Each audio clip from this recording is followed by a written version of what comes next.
According to my clock, it's 9 a.m., so if we'll stand and have invocation and pledge of allegiance. Bow in an attitude of prayer. Most gracious Heavenly Father, we say thank you for the night of rest and for a beautiful day in Washington County. And Lord, we think of all the students, first and foremost, that went back to school yesterday, and today is day number 2 of the 24-25 season, school year. Lord, we pray for safety, guidance, and direction. We pray for institutional knowledge and instruction.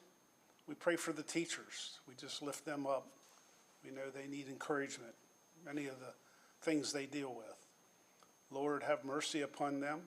Guide the bus drivers who have an awesome responsibility of seeing that many of these children get to and from school safely. Pray for all the assistants and cafeteria workers and, Lord, the administration, the board, and also the superintendent. Lead, guide, and direct each one of them that there'll be a successful school year. Lord, have mercy upon us here today that we would do things that would and say things that would honor and please you in the best interest of the citizens of Washington County. Thank you for this day again. Lead, guide, and direct us, I pray in thy name. Amen. I pledge allegiance to the flag of the United States of America and to the republic for which it stands, one nation, under God, indivisible, with liberty and justice for all. Good morning again to everyone. And at this time, I'd ask for a motion for approval of the minutes of August the 6th, 2024. We were all present, right? Motion to approve. Okay, we have a motion and a second. Ready to vote? All in favor by saying aye. Aye. Aye. Opposed, same sign. Thank you very much. Commissioners' reports and comments. Senior Statesman Randy Wagner. Well, thank you for that. I am, I guess. Senior, maybe not statesman. Congratulations to Boonesboro. They opened their new post office this past week. Had a nice visit with them and a nice ribbon cutting there. Also attended to Crunch, the new gym out on Garland Grove. It's quite a place, very affordable. It's big, a lot of equipment, so you might want to check that out if you're looking for a gym. Kickoff of Augusttoberfest, which was very well attended. They got saved from the weather. It was supposed to be rainy all weekend. It seems like that they made it through that, and I think they had a pretty good, successful couple days of Augusttoberfest. And they got to attend the PIA graduation, Pittsburgh Institute of Aeronautics out by the airport. I think they graduated around 20, and the amazing part about that is they pretty much all have jobs already. So high demand for aircraft aviation mechanics. So kudos to the school. They and there were some local people there, and there's there's a spread of students, but it's a great program, and they start out over 60 grand a year, most of them. So coming right out of that school. So that's all I have. Okay, thank you. Commissioner Kiefer. Thank you. From oldest to youngest, I suppose. You went from old to young, right? Yeah. Thank you. Just a couple of things to share, mainly pertaining to I, along with some staff members, Commissioner Barr, attended MACo about a week or 2 weeks ago. Time flies, and I just wanted to share a few of the seminars that I attended and listened to, and some thoughts of wisdom or thoughts of things we need to consider going forward. We started out the week with a meeting with the State Transportation Department. I'll let our staff go into the particulars of that meeting, but I-81 funding was, of course, a priority for us, and no more money for I-81 right now. More spelled capital M-O-O-R-E for I-81 funding. But the State Transportation Department did offer to look at some mitigating factors for safety that don't necessarily involve large capital projects such as speed limit or maybe through traffic in the left lane only. they'll study that to maybe see if that could be a safety mitigation in the interim until I-81 funding does come back into the budget. I also brought up the US 522 bridge. I know that's not a very long highway in the state of Maryland, I think 1.8 miles in Hancock, but when we had our comprehensive plan meetings, the 522 bridge was discussed by many people at our Hancock session, and it was a subject of the town council meeting a couple weeks ago as well, pertaining to the condition of the bridge. They are aware that the bridge has some cosmetic failures to it, but they insist that it is still strong and fully capable of meeting the workload. It is on their list in the out years to be upgraded and repaired, and they will inspect it as they normally do, but no immediate plans to replace the 522 bridge. I mentioned the 522 bridge in particular may see some additional traffic as Morgan County creates their bypass on 522. That may open up more traffic from that would normally travel north-south on 81 to go west a little further to avoid some of the pitfalls we see with I-81 and just increase congestion on 522. So that bridge may see an increased workload in the near future. There was a conversation on electricity generation from the Maryland Public Service Commission, which was quite interesting. I think that was the largest meeting attendance-wise that I participated in. Discussions were had about how our electricity is being generated in the state of Maryland. Admittedly, solar power is the most expensive electricity being generated and consumed nationwide, but even though they admitted it was the most expensive, that's the route I think Maryland is really pushing, despite the economy, higher prices. It's something as Marylanders we have to realize it's coming down our way. So hopefully over time, as that technology is maybe wider adopted and the cost comes down a little bit. I also participated, or I didn't participate, but I listened in on a discussion on state funding, in particular Kerwin, and with the state's budget deficits, how Kerwin may be funded, and some state legislators were pushing the idea of giving local boards of ed taxing authority. Maryland's, I guess, in the minority of states that their school boards don't directly have taxing authority, and that may be a way to fund Kerwin. Not sure where I stand on that issue, but on the bright side, it does give direct responsibility to those elected officials on the school board for the taxes that are used and how they spend those tax dollars. So there could be a silver lining in that. And then finally, a big takeaway from the convention, I attended a seminar where the director of our Washington County Commission on Aging, Amy Olak, was invited to participate. She was recognized for her efficiency and innovation with the Commission on Aging, and in particular, her use of some technology. There's a machine called an LEQ. Think of it as an iPad on a platform with a speaker, and it's widely adopted throughout the state of Florida. It's a AI, artificial intelligence. It's a device that's intended to be used for individuals that need to be cared for at home, but maybe don't have around-the-clock care. Maybe they're just in the beginning stages of home health care. And it's not a substitute for an individual or a person to keep a watchful eye on the patient, but maybe in between shifts of caretakers or caregivers. Usually the first caregiver in someone's life is a family member. And it can do things like video conferencing, set medication reminders, chats with doctors if need be, and just some socialization. Again, not a substitute for humans, but an innovative way to help keep older adults in their homes longer, which is much more cost effective than nursing home care is the end game. So in Washington County, we will be a test pilot for the state of Maryland with this device. Obviously, it may not be for everyone. The internet connection is required, of course, so that could be a hurdle, but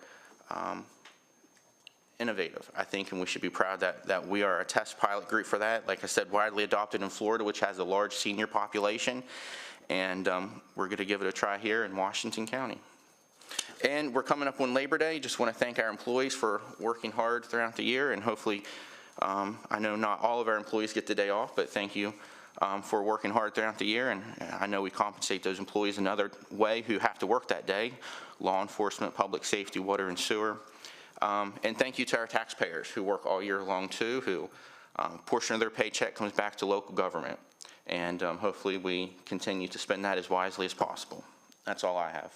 Okay, thank you, Commissioner. Commissioner Harvey? Thank you, President Barr, and good morning to everybody. It's a beautiful day. I'm looking forward to getting out this afternoon and doing some work. Just a few comments.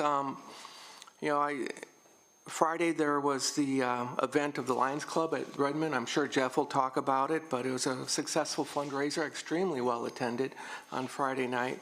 And so thanks to all the volunteers from the Lions and everyone that participated in making that a success. And congratulations to the Elder Group for having their senior prom on Saturday at the Maryland Theater, an event for seniors to get them out and be socially engaged, and it was well attended. So congratulations to that group. And I also note that youth sports, with school being back in, but also youth sports and all the volunteer coaches and team moms and all that are working hard to get their baseball teams or t-ball teams for fall ball, soccer, kids football, and girls softball and other sports. So a lot of activity I'm noticing at the parks with that. On a personal note, I'd like to thank those from the county, but others who came to the memorial in service for my children's great-grandfather, Fred Smith. He passed away last week, and we had the service at the end of the week. And for those of you who don't know, he was a Korean War veteran. I'll just take the liberty of reading 3 sentences here from the local newspaper about Fred, who was a sergeant in the U.S. Army, a baker and a cook by training, but made an infantryman in 1950 very quickly. Quote, Fred received the Bronze Star for heroism for action at Shiri, which claimed his brother's life, who was struck down 5 feet from him by enemy fire. He was awarded the Silver Star for gallantry for action in Pyongyang, for gallantry, the Silver Star. He was also awarded 3 Purple Hearts for wounds received in a number of engagements. In 1951, Fred told the Herald, Bob earned the medals. That's his brother, by the way. I just accepted for him. So, moving on, I want to thank Senator Quarterman for his efforts, to put public safety in the spotlight with the letter that he submitted to the city and to us and others, and it created a lot of public discussion.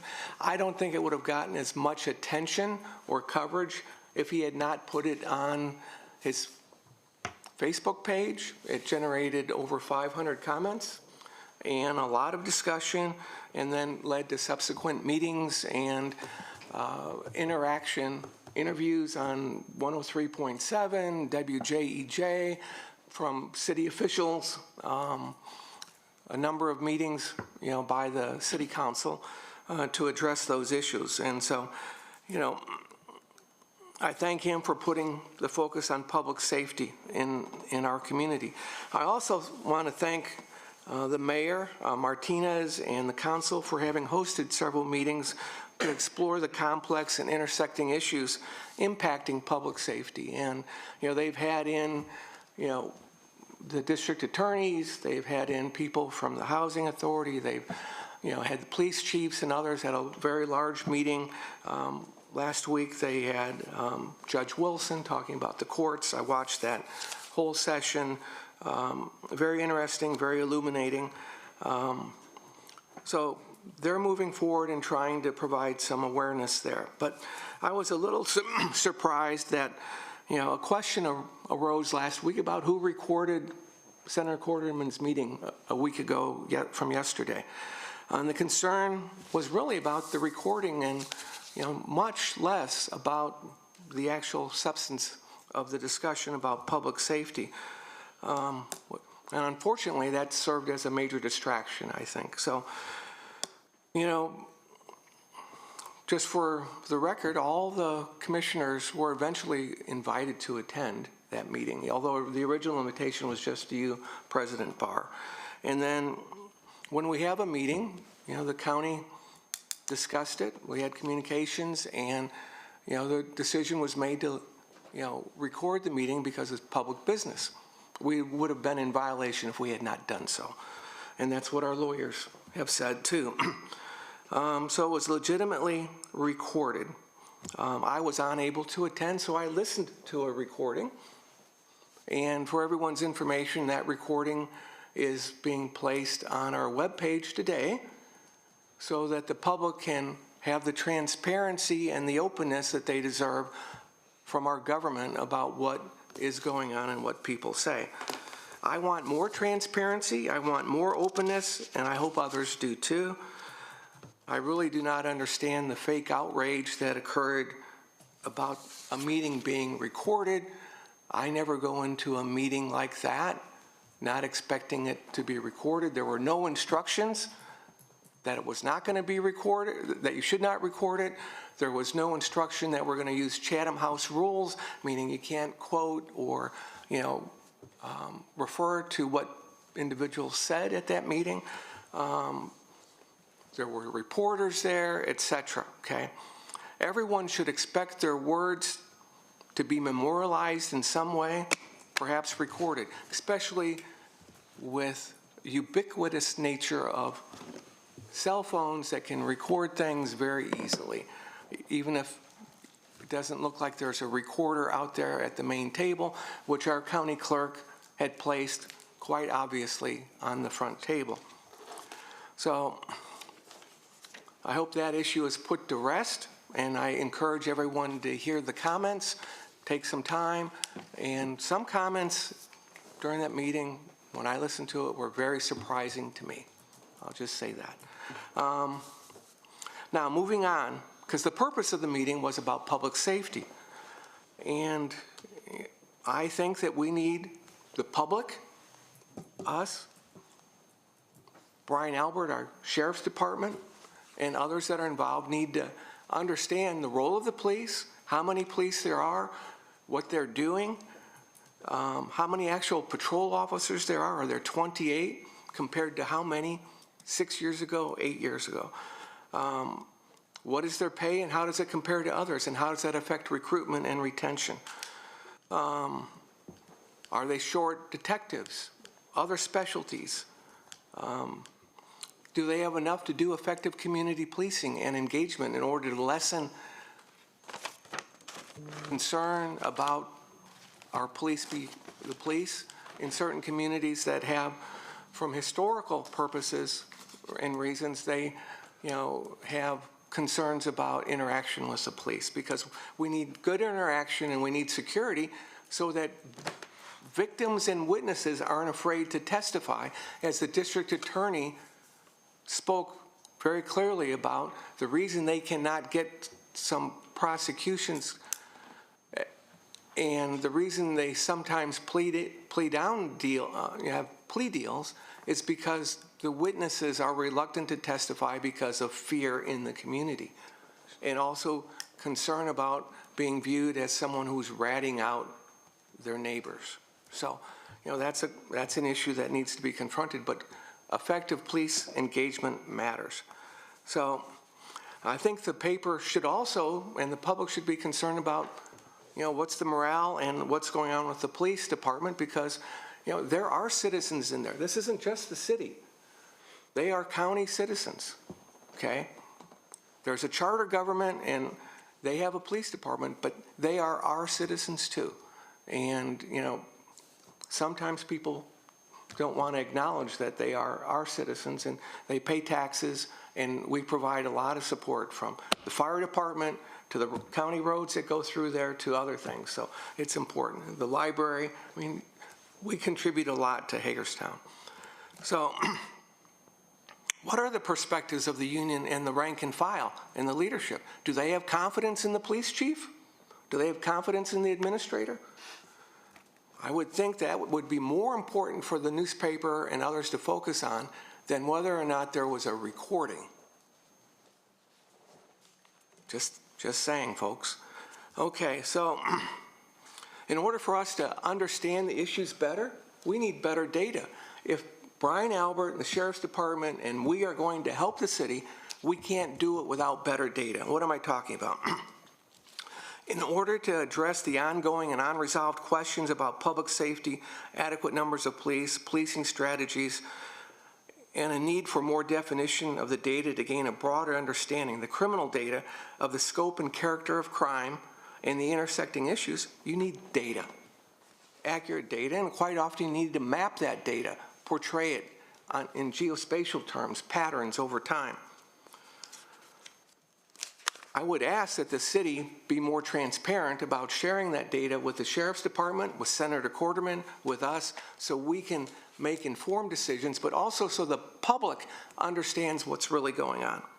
So maybe once again, we can try, county administrator and the sheriff out there and others, we can request data for the personnel, the organization, the activities of HPD, looking at years 2016 to 2024, because the public should be able to see that data and understand what has happened with the decrease in police and how it's changed over time, especially as the city has enlarged geographically in particular. I'd also ask for HPD's criminal data so we can marry it up with everything we have from the 911 center, et cetera, for all data set categories, all calls, shoplifting, to violent crime, to shootings, drugs, and do a geospatial pattern analysis of that. Maybe you might think of it in terms of heat maps. And perhaps we need to look at what we can do to help them with that, okay? Maybe we need a Tiger team to work with them on that. I'm just throwing it out there. The data would inform the public and help us make the decisions, okay, about how we help them. And at the end of the day, you know, we're spending over 30% of our sheriff's calls into the city. We've got the jail. We've got a lot of things that are intersecting with this issue of public safety. Does the city need to compensate us for that 35 or 40% of our calls going into the city? Because it's not covered in the current revenue stream that we get from the tax base there. That's something else I'd like to throw out there. So with that, you know, and maybe Randy wants to make a comment here on this. I found out this morning, or within the last couple of days, just to add to that, that we have 7, I mean, we got to build our force too, because we had 7 people less 10 years ago. We got 7 people more now, patrol, and there's a 25% increase in crime. So that's not great numbers either. And I also found out we took on 15 new detainees in the detention center in one day in the last week or two. 15 out of Hagerstown in one day. There was a big sting or arrest or something, so we just put 15 more in the detention center. So those are kind of things, you know, we got to make sure we can have enough of staff and people to support what we're trying to make happen. So. Absolutely agree, and we've been working that, you know, and I think we're going to. We have been, yeah. We're going to work it. The public should know we're looking at how we can better posture ourselves to handle the changing dynamic here from a public safety perspective. So, thank you. Thank you. Mr. Klein? Yeah, good morning, everyone. First, I want to comment on Wayne's comments with 81 funding and traffic design phase being delayed. We may need some of the local suggestions like lowering the speed limit, left lane only for trucks. So we're going to need to review what we can do now until that funding becomes available. And to follow up on what Derek Harvey said, I met with Tom Alexander yesterday, a former Hagerstown City policeman, 49 years, and he's been appointed by the Governor's Office of Crime Prevention to a position here in Washington County, an organization they call Protect, Public Resource Organization to End Crime. Together with him, he will be able to try to get some of that data and work with all the entities and be able to have grant writing opportunities to help our small communities. I will be sending you all some information via email here later today on that topic. And I also attended the PIA graduation, again, another success story there. I also attended the Lions Club, it used to be called the Ox Roast. It's a preliminary kickoff event for Williamsport Days. I did attend August Oktoberfest on Saturday afternoon, and I did attend Crunch Fitness for their official opening. And Boonesboro, I was there for their post office opening, and the mayor and council members were there, and the staff are very proud of that brand-new facility. I also attended Spud Fest at the Ag Center on Saturday. They had the gigantic workhorses that plow the fields, and the potatoes pop up, and the kids run out there with buckets together. The potatoes, it's like a 15, 20-year plus tradition that's still going on and live today. Sunday, I stopped up at Penmore for Everybody's Day concert series. Faye Powers has done an excellent job for over 35 years. Her and her late husband have kept that concert series alive. And I looked over by one of the pavilions, and I thought I saw Andrew Eichmann on a zip line, but it was one of his kids, I believe. But just a little joke there for you, Andrew. But it's a nice addition, very popular. But I want to thank Jamie and everyone up there, the staff that make those concert series work every Sunday up there in the summer. I do want to announce that Jack Myers will be singing the national anthem at the boxcars game tonight. He's either 101 or going on 102. So if you're not doing anything, it's worth the price of admission to go to see our World War II veteran sing that song. And then on a somber note, one of our employees, Lou Thomas, 7 years with the Highway Department, well-known figure throughout Washington County and the softball leagues. He passed away this past weekend. I want to just recognize his name and tribute him for all that he did for Washington County. And that concludes my report. Do you want to mention Leanne Mazer? Yeah, I met yesterday the executive director of Tri-County Council, Leanne Mazer, passed away, and we had a meeting yesterday and named an interim executive director, and more will be released by them publicly when they work with the family and get the okay on all the information. So thank you.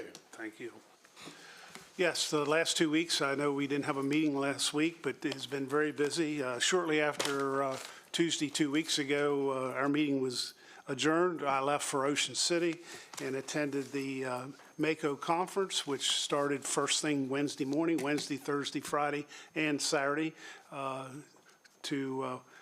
The final address was the governor's speech at noon on Saturday. It was a very successful MACo summer conference. It had a record-breaking, once again, turnout. There was over 3,000 people there, and our PR staff did a phenomenal job, as always. They knocked it out of the park. I think without question, our Washington County booth was probably the most popular in the convention hall. It was extremely well attended, and I would just like to personally say a hats off and a thank you to Danielle Weaver, Alex Reed, Michelle Dwyer, Carmen Harbaugh, Don Marcus, Jonathan Horowitz, Doug Levine, Kelsey Mace, Anthony Mace, and Jonathan Bird. They manned that booth Wednesday, Thursday, set it up on Wednesday morning, and manned that booth Wednesday, Thursday, Friday, and did a lot of interaction with people from all over the state, and just did a great job. And I guess it was either Thursday afternoon or Friday afternoon, the governor made a personal stop at our booth, and we had the opportunity to present to him one of the challenge coin packets that will be used a year and a half from now at our 250th anniversary. And the governor of Maryland actually got choked up and tried to hold back some tears because he's a military veteran, and the challenge coins means an awful lot to him. And when he opened it up and realized what it was, he had to take a step back, and it was very heartwarming. Commissioner Kiefer has already mentioned one of the major events at MACo was our county got the opportunity to meet with Secretary of Transportation Paul Wiedefeld, and it didn't go as well as we'd planned or liked. I think we got the sad news that funding is just not available at this time. But again, I want to say thank you. Our County Administrator Michelle Gordon, Andrew Eshelman, and Scott Hobbs made a special trip all the way to Ocean City for, a very important meeting, even though it wasn't all that successful. But, we've got to continue to stay in front of these folks and stress. I don't think people in Annapolis realize how important 81 is to this community and the safety issues. And they get in their own little world down there, and they talk about 95 and other things and other bridges and other highways. And it's just, 81 is just, I don't think they understand the full magnitude. So I, along with Commissioner Kiefer, sat in on that meeting. Bruce Bariano, our lobbyist, was there, and Jim Kirchhoff from the Greater Hagerstown Group was also there. So again, it was a very important meeting. It's just unfortunate we just can't seem to bring home the bacon, if you will, to get the next level of funding for 81. And as Commissioner Klein has said, I think there was some other possible options, and as much as we don't like to hear them, speed control and other safety issues in the interim, whether it's 5 years or, heaven forbid, 20 years, we're really going to have to take a really hard look at that. I use 81 personally quite a bit, probably more than I should. And when you're being blown by on the right-hand side at 80, 90 plus mile an hour, it's like, what in the world is going on? So it's a very serious issue. Along with some of the important discussions at MACo, obviously the blueprint, the Kerwin, even the bigger counties that have seem to have more funds are clamoring and screaming, back off, slow down, instead of 27, 28, kick this thing down the road a little bit, take a deeper dive and a deep breath, and because even I don't know of any county that has stood up and said we can meet the financial needs of the Kerwin report, or better known as the blueprint, in 27, 28, 29, and everybody's crying for some relief. I did mention I attended the Gatekeepers had an event at St. Mary's Church on Sunday. They showed about a 10-minute, very well done local vignette, movie, video, I don't know what you actually want to call it, that I found both concerning and kind of opened my eyes up to what is happening to another degree of public safety in our community. And when folks are released 4 or 5 miles south of us here at the state prison complex, and the ramifications and where they go and what happens. And I think if I have some concurrences, I'd like to have our board view that video. It's very concerning. Is it Mr. President, how long is it, if I may ask? 10 minutes, maybe. 10 minutes. Could we possibly make it available on our webpage? I guess. I mean, we'd have to talk to. After we viewed it. Well, if we find it appropriate, is it something that we can do? If they've shared it on their website, we can share it on ours. So if you could reach out to them and see if they'll share it on social media so that we can then share it. okay. If it's only 10 minutes, could they present it to us and speak to our body and we have a thorough discussion about it as well? That's a great idea. I think that's a great idea. Yeah. That would be my preference, but I would need to get concurrences here. do both. We could do that. I already said something to Bill Gertner about that, and he said, let me know. So, Okay, if you can give us his contact information, we'll reach out to him. yeah, absolutely. So, I know he works also in close conjunction with our detention center too. yes, he does. He's got a very good rapport with Sheriff Albert and the detention center. I guess the last thing before I mention upcoming events, again, it was mentioned this weekend is Labor Day. It's the last big 3-day weekend for many folks. They'll be talking about 81. I can only imagine the traffic on 70 and 81. And to all of our citizens, please be safe, please slow down and be mindful and considerate of others, and have a wonderful Labor Day weekend, much deserved, and come back to work on Tuesday after being safe and secure. So with that, upcoming events, Remembrance in the Park, September the 10th at 6 p.m. That's over at Hagerstown City Park. It's always very well attended. Fire, rescue, and all the other emergency services will be there in full force. Grand opening of Vision 2020 out on Shank Farm Way is September the 6th at 2 p.m. And for the record, the meeting previously scheduled for Keedysville tonight has been canceled. So with that, have I missed anything? Anyone have anything else they'd like to add? Okay.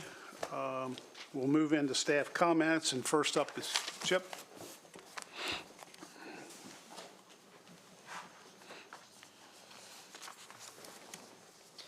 Good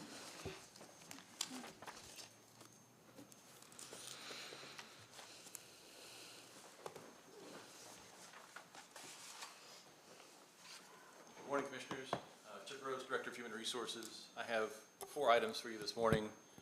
The first item, staff is requesting approval to advertise in pre-hire position number 145, the GIS manager, which is a grade 15, step 5 at an hourly rate of $37.42. Motion to approve. Second. Motion is second. All in favor by saying aye. Aye. Opposed? Same sign. 5-0. Thank you. Thank you. The second item is staff is requesting approval to overhire for 3 full-time firefighter FAO positions to help with control of overtime and mandatory work shifts. Motion to approve. Second. Motion is second for approval. All in favor by saying aye. Aye. Opposed? 5-0. Thank you. Third item, staff is requesting approval to advertise position 1046, which is the Senior Grants Manager, grade 13, step 1, at an hourly rate of $30.17. The position is available due to the recent resignation of the incumbent. Motion to approve. Second. Okay, we have a motion and a second. All in favor by saying aye. Aye. Opposed? 5-0. And for the fourth item, I'd like to introduce my colleague, Jason Miller, who is our benefits coordinator. We're going to launch a program, the Wellable program, on September the 1st, and I'll hand it over to Jason to introduce that to you. Good morning, Commissioners. Jason Miller, Benefits Coordinator, Human Resources. In order to continue our focus on employee health and well-being, Human Resources is promoting a new wellness program through Wellable. The official launch will be, as Chip said, will be on September 1st. This program is designed to support both physical and mental well-being. Each month, employees will be presented with monthly challenges related to wellness and well-being activities. Employees will track these activities to accumulate points throughout the month. Points can be earned by tracking daily physical activities and exercise. Employees will also have access to on-demand classes to include a variety of videos, including stretching, high-intensity interval classes, meditation, mindfulness series, recipe library, and sleep stories. As employees complete challenges, they will earn points that will be tracked using the Wellable website or app. Points will accumulate on a monthly basis, and based on the number of points earned, they will be put into a drawing to receive monthly prizes. The more points that employees earn, the better chance they get of winning a prize. Some examples of monthly prizes include smartwatches, Yeti tumblers and coolers, wireless Bluetooth speakers, headphones, earbuds, air fryers, yoga mats, ice cream makers, fruit juicers, electric toothbrushes. So basically, employees will have the access to Wellable certified health coaches who will help with focusing on many different dimensions of health, including nutrition, fitness, stress management, and work-life balance. Health coaches can help employees develop a holistic approach to improve overall quality of life. And basically, just to kind of let you guys know, the funds for this are coming from Aetna And basically, it's to promote health and wellness through Aetna.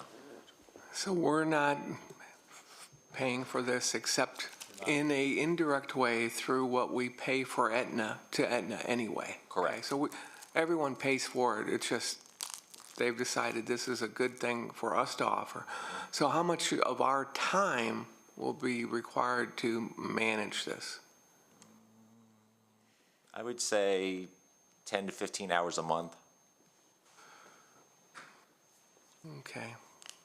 And then when does this start? September 1st. Okay, can you come back to us in January and give us an update on what this is looking like? Of course. Okay, thank you. Thank you. Very much. Thank you, Jason. Okay, next up is Andrew Eshelman and Kristen Grossnickel, new courthouse seal.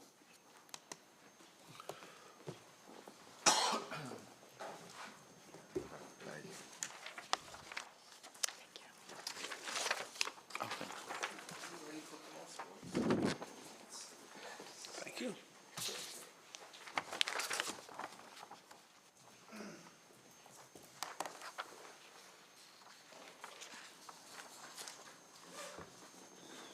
Good morning, Commissioners. Andrew Eshelman, Director of Public Works. Kristen Gross-Nichols, Circuit Court Administrator.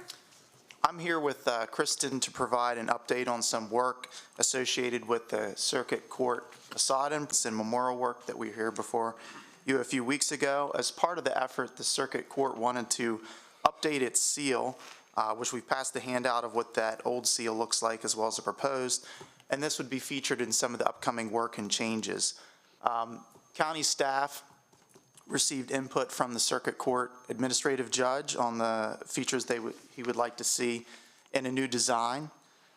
This design was created by Washington County Public Relations and Marketing staff and does conform with the branding guidelines. And I would like to recognize Katie Yoder and her work in quickly turning this design around.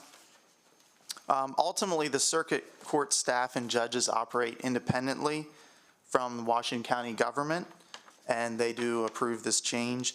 But again, we wanted to bring this before you, to your attention, and publicly announce the change and answer any questions. Kristen, is there anything you'd like to add? I just wanted to add that this has been approved by Judge Wilson and myself. He is meeting with all the other judges this afternoon to show this to them and for their support on this as well. So. Yeah, I like the new one, so. Looks very, very, yeah. Contemporary. Should we, I like it, but I'm just wondering, shouldn't we be seeing this after all the other judges have seen it?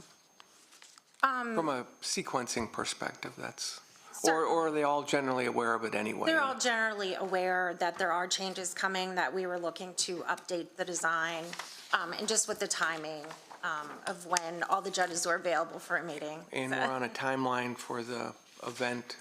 For the facade. Yes, I mean, we're trying our best to get some of these changes incorporated into the annual memorial that's coming up. Okay, thank you. So, again, Okay. Do we need to approve this or just? no, I don't, we just wanted to bring it to your attention. Again, we believe that it's the Circuit Court's decision ultimately for this change, but we didn't want you to be surprised or caught off guard. It looks like it lines up very well with all the other branding in the county, so thank you. Thank you. Very good, thank you. Okay, next up is Danielle Weaver and Jonathan Byrd.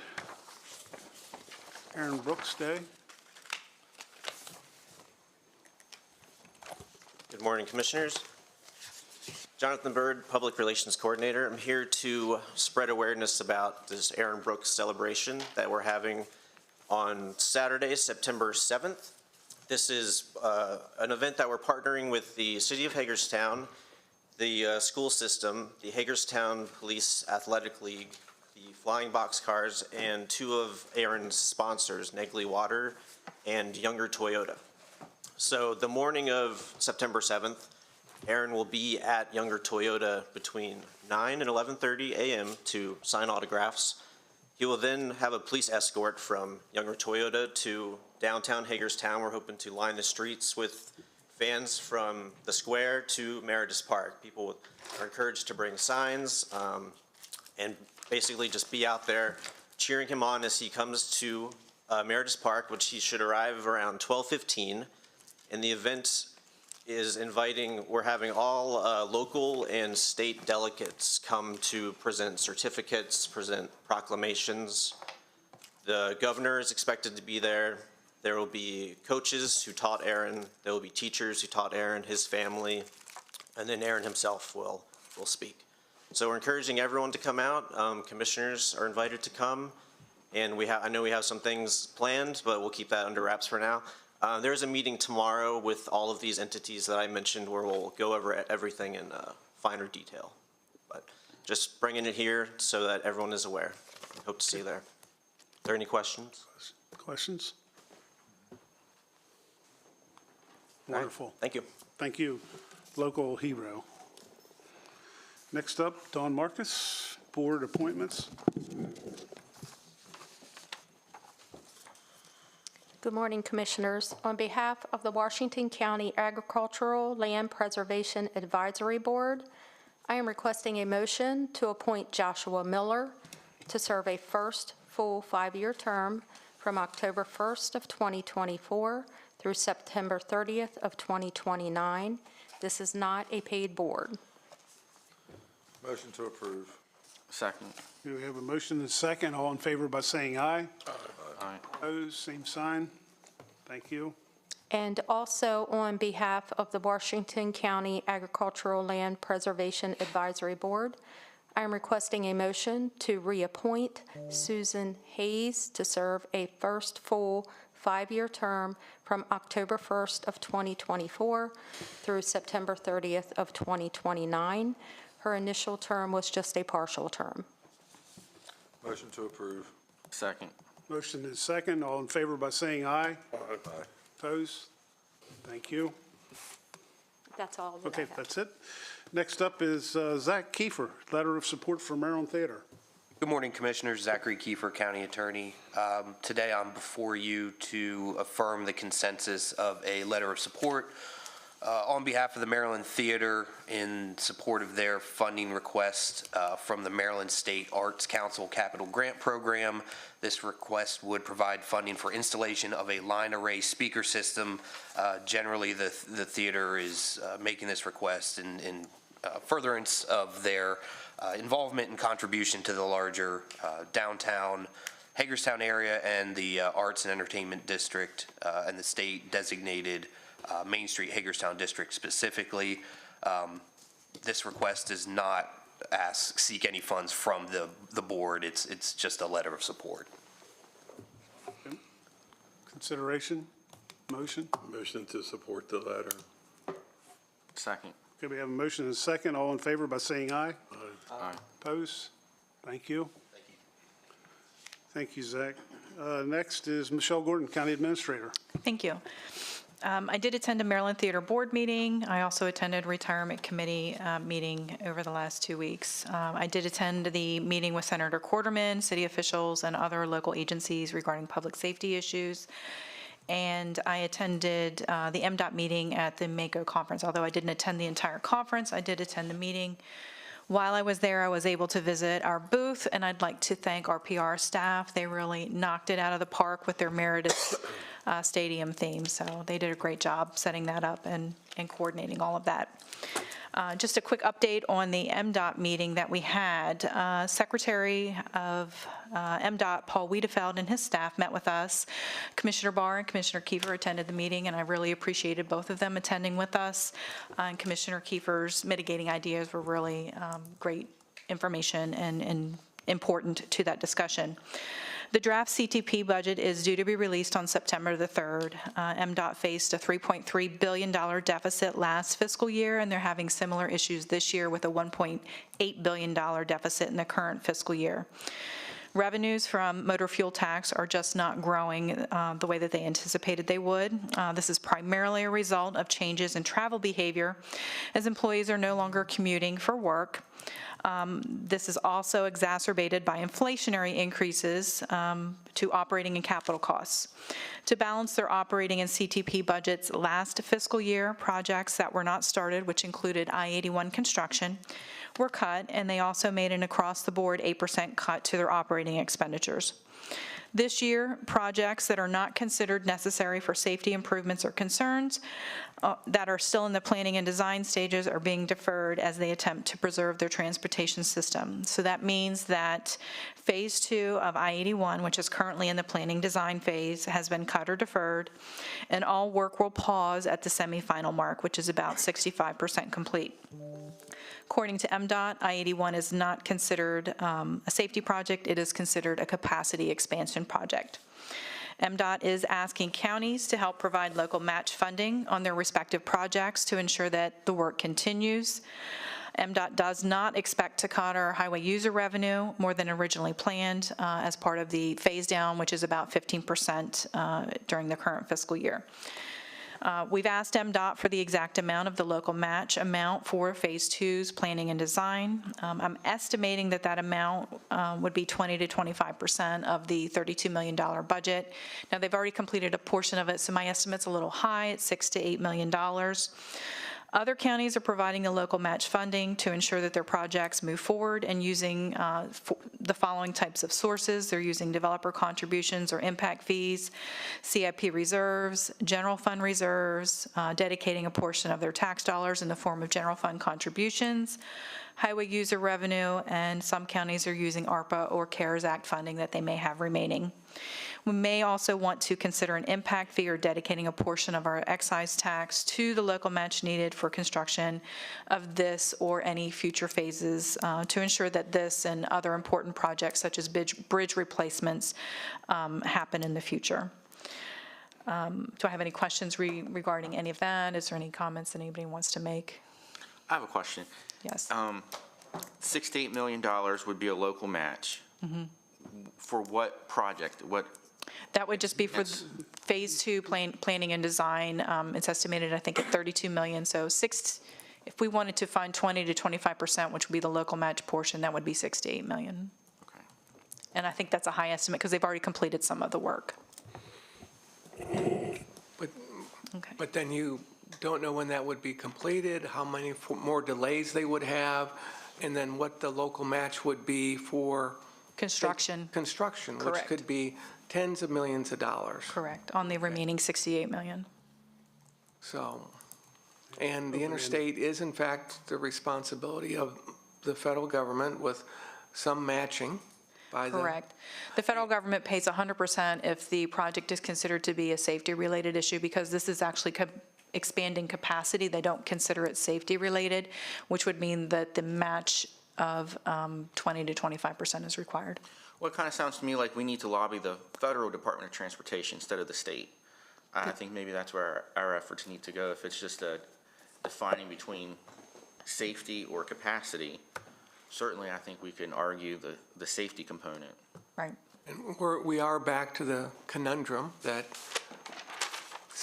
the people in Annapolis, in the legislature and in the government,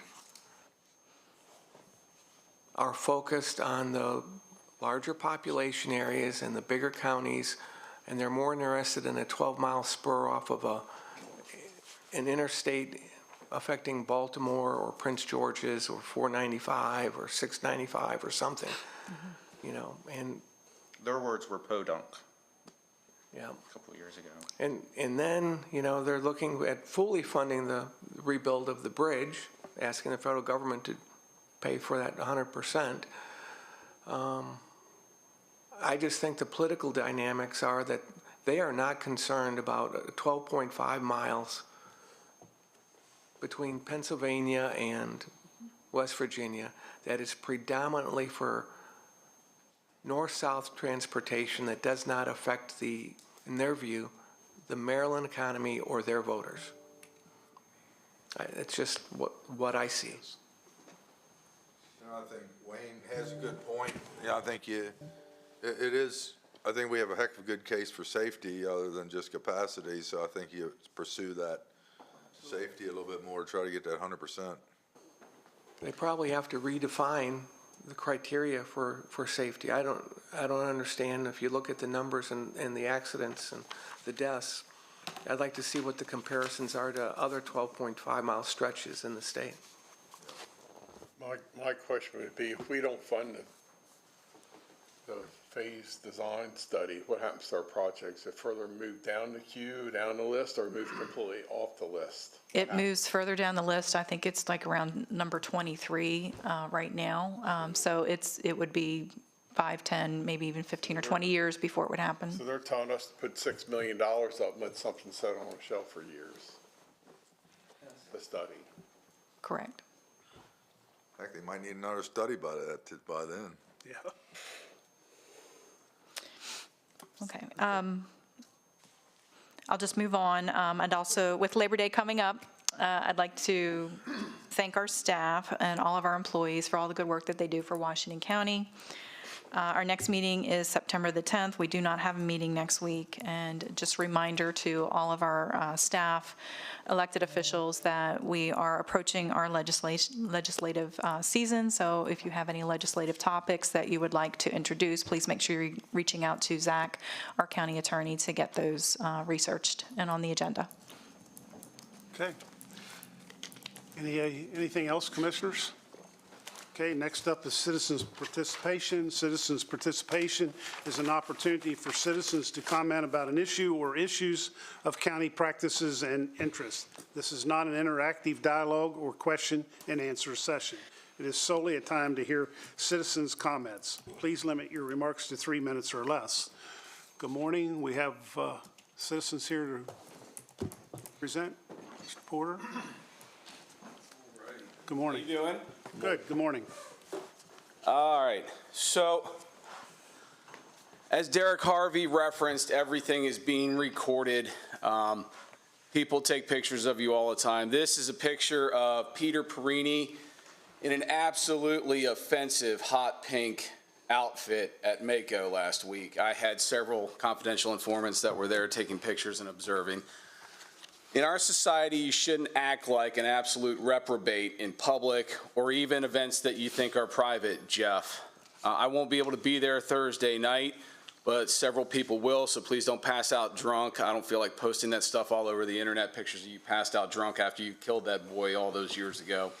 You said you never drink again, but apparently you like to party. So make sure you're not doing lines of cocaine with Paul Crampton or even Jeff Crampton or whoever, because people will be there that you think are your friends that are gunning for you and trying to take pictures of you. You're basically public enemy number one as far as I'm concerned, besides the people over in Keedysville and the people that tried to backstab Brandon last night and try and close that place down by denying their sewer connection.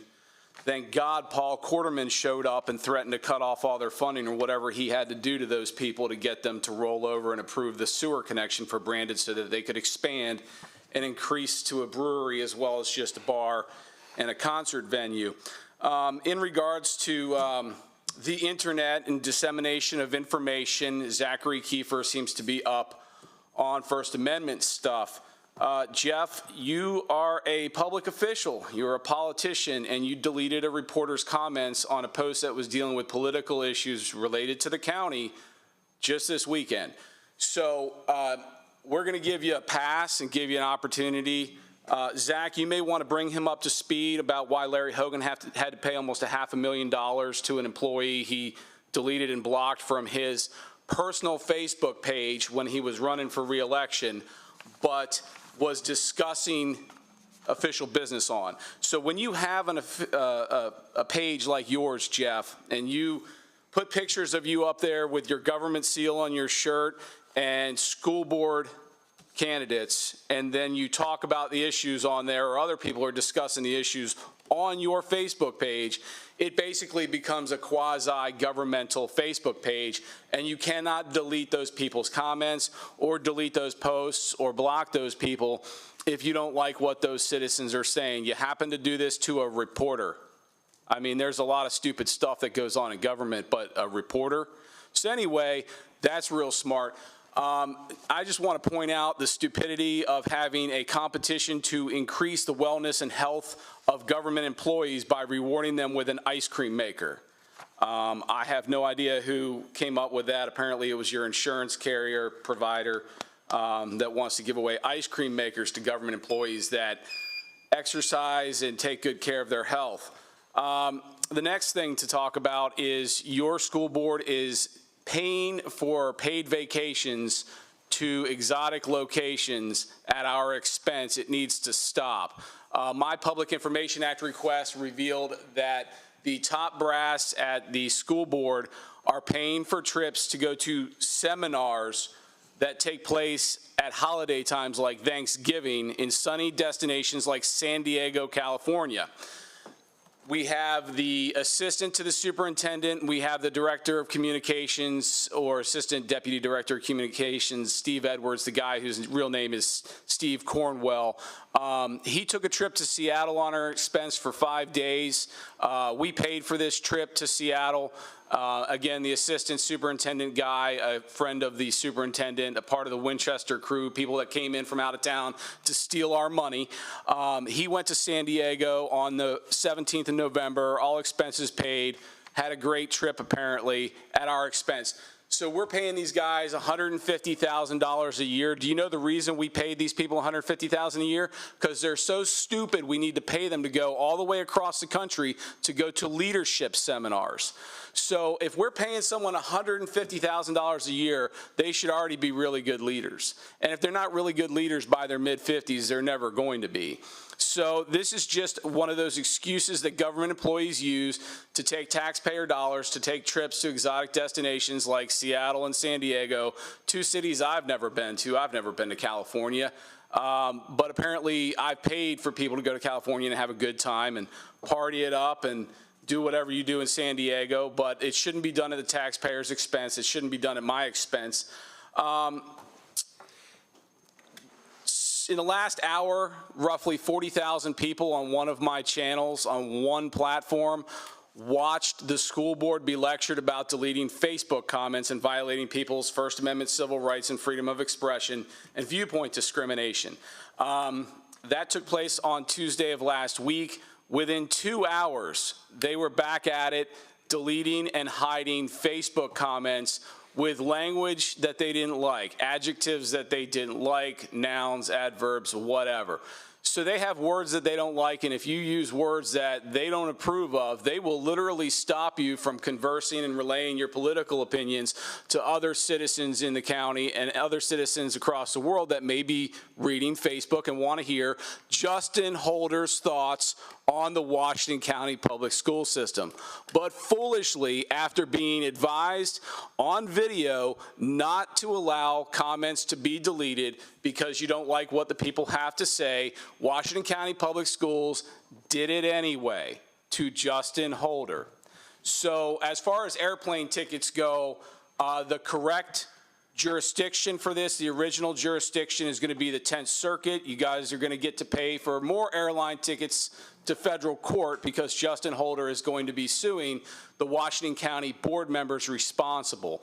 He, at least in his preliminary investigation dealing with Aaron Anderson and MPIA requests, believes that it is Melissa Williams who's ultimately responsible for the policy and the administration of the Facebook page, even though Aaron Anderson is the one who came up with a list of words that she didn't want to see on her Facebook page. And let me tell you something, it's not fuck, shit, cunt, motherfucker. It's stupid stuff like the word hell and tits and any other phrase that she doesn't like. Pretty soon it'll be Jesus, Jesus Christ, our Lord and Savior. Who knows what'll be next, but the bottom line is this is a clear-cut violation of Justin Holder's First Amendment protected civil rights, and of all the people to do that to, I can't think of a better person to handle the corrupt school board vis-a-vis Justin Holder versus Melissa Williams and Stan Stauffer, two people who don't give a flying fuck about the public. Now, I went in there to speak last Tuesday. Do you know what they did? They staffed the entire room with teachers and union representatives to speak first, just to take up time and just to try and wear us out, like wearing out the witnesses when you're going to court all the time. So it didn't work. that didn't stop anything. And as soon as I called them out for their tactics, all of the school teachers and union hacks that I was calling out got up and fled because I was exposing the fact that Melissa Williams had her employees come in to say nice things about her on a Facebook live feed to make her look like she's doing a good job. That's not open and transparent government.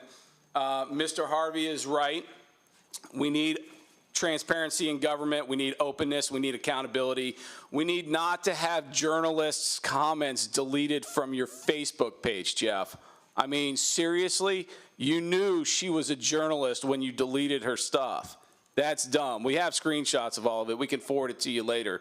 But I don't believe the journalist is going to hold you accountable this time. But if you have Facebook pages and you discuss governmental business on there and you're in a red shirt with the logo for Washington County with someone that's running for political office like Ashley was, you should not be deleting the comments you don't like or deleting posts when information is disseminated that doesn't make you look good, Jeff. That's not a smart thing to do, Jeff. Anyway, you guys have a great day. Thank you. Citizens' participation. Okay, hearing none, we'll move right along into our public hearing. Next on the agenda is a public hearing concerning a request by organizations to be added to the list of nonprofit organizations to which the Board of County Commissioners may contribute funds pursuant to Section 1-108 of the Code of Public Local Laws of Washington County, Maryland. The purpose of this hearing is to hear public testimony and presentations concerning the matter. The procedure is as following. We will first have staff introduce the matter, after which the hearing will be open for public comment and testimony. Public comment and testimony is limited to 3 minutes per speaker. The hearing will then close and no other comments, correspondence, or emails will be considered. The commissioners may discuss the issue and take it under advisement, or they may reach a consensus to adopt the codes as presented. At this time, I'm going to ask County Attorney Zachary Kiefer to present the matter at hand. Thank you, Commissioner Barr. Good morning, Commissioners. Again, Zachary Kiefer, County Attorney.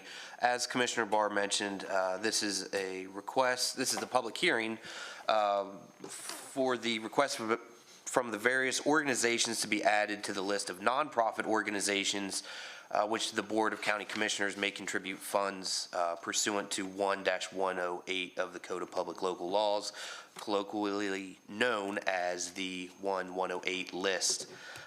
Before you are the list of applicants. They were required to get an application in before I believe the 1st of August this year. They are the following organizations who have submitted letters are the Community Foundation of Washington County, HMP Training, Inc., which I believe is Heavy Metal Playground, and the Elder Group, LLC. So for the board's consideration and discussion, you have their letters of submission, and I think some additional materials from those various groups. Again, this is not a request or this is not a commitment to provide funding to these groups simply for inclusion on the list for potential consideration for funds later in the year. Just one other comment too is once these groups are on the list, they don't need to reapply every year. They stay on the list. So with that, I'll leave it up to the citizens or the public comment and the board's consideration, but certainly happy to answer any questions. Okay, so at this time, we will now open the hearing for public comment. Anyone wishing to testify from the audience here this morning, please come forward, give us your name, address, and tell us what you'd like us to know.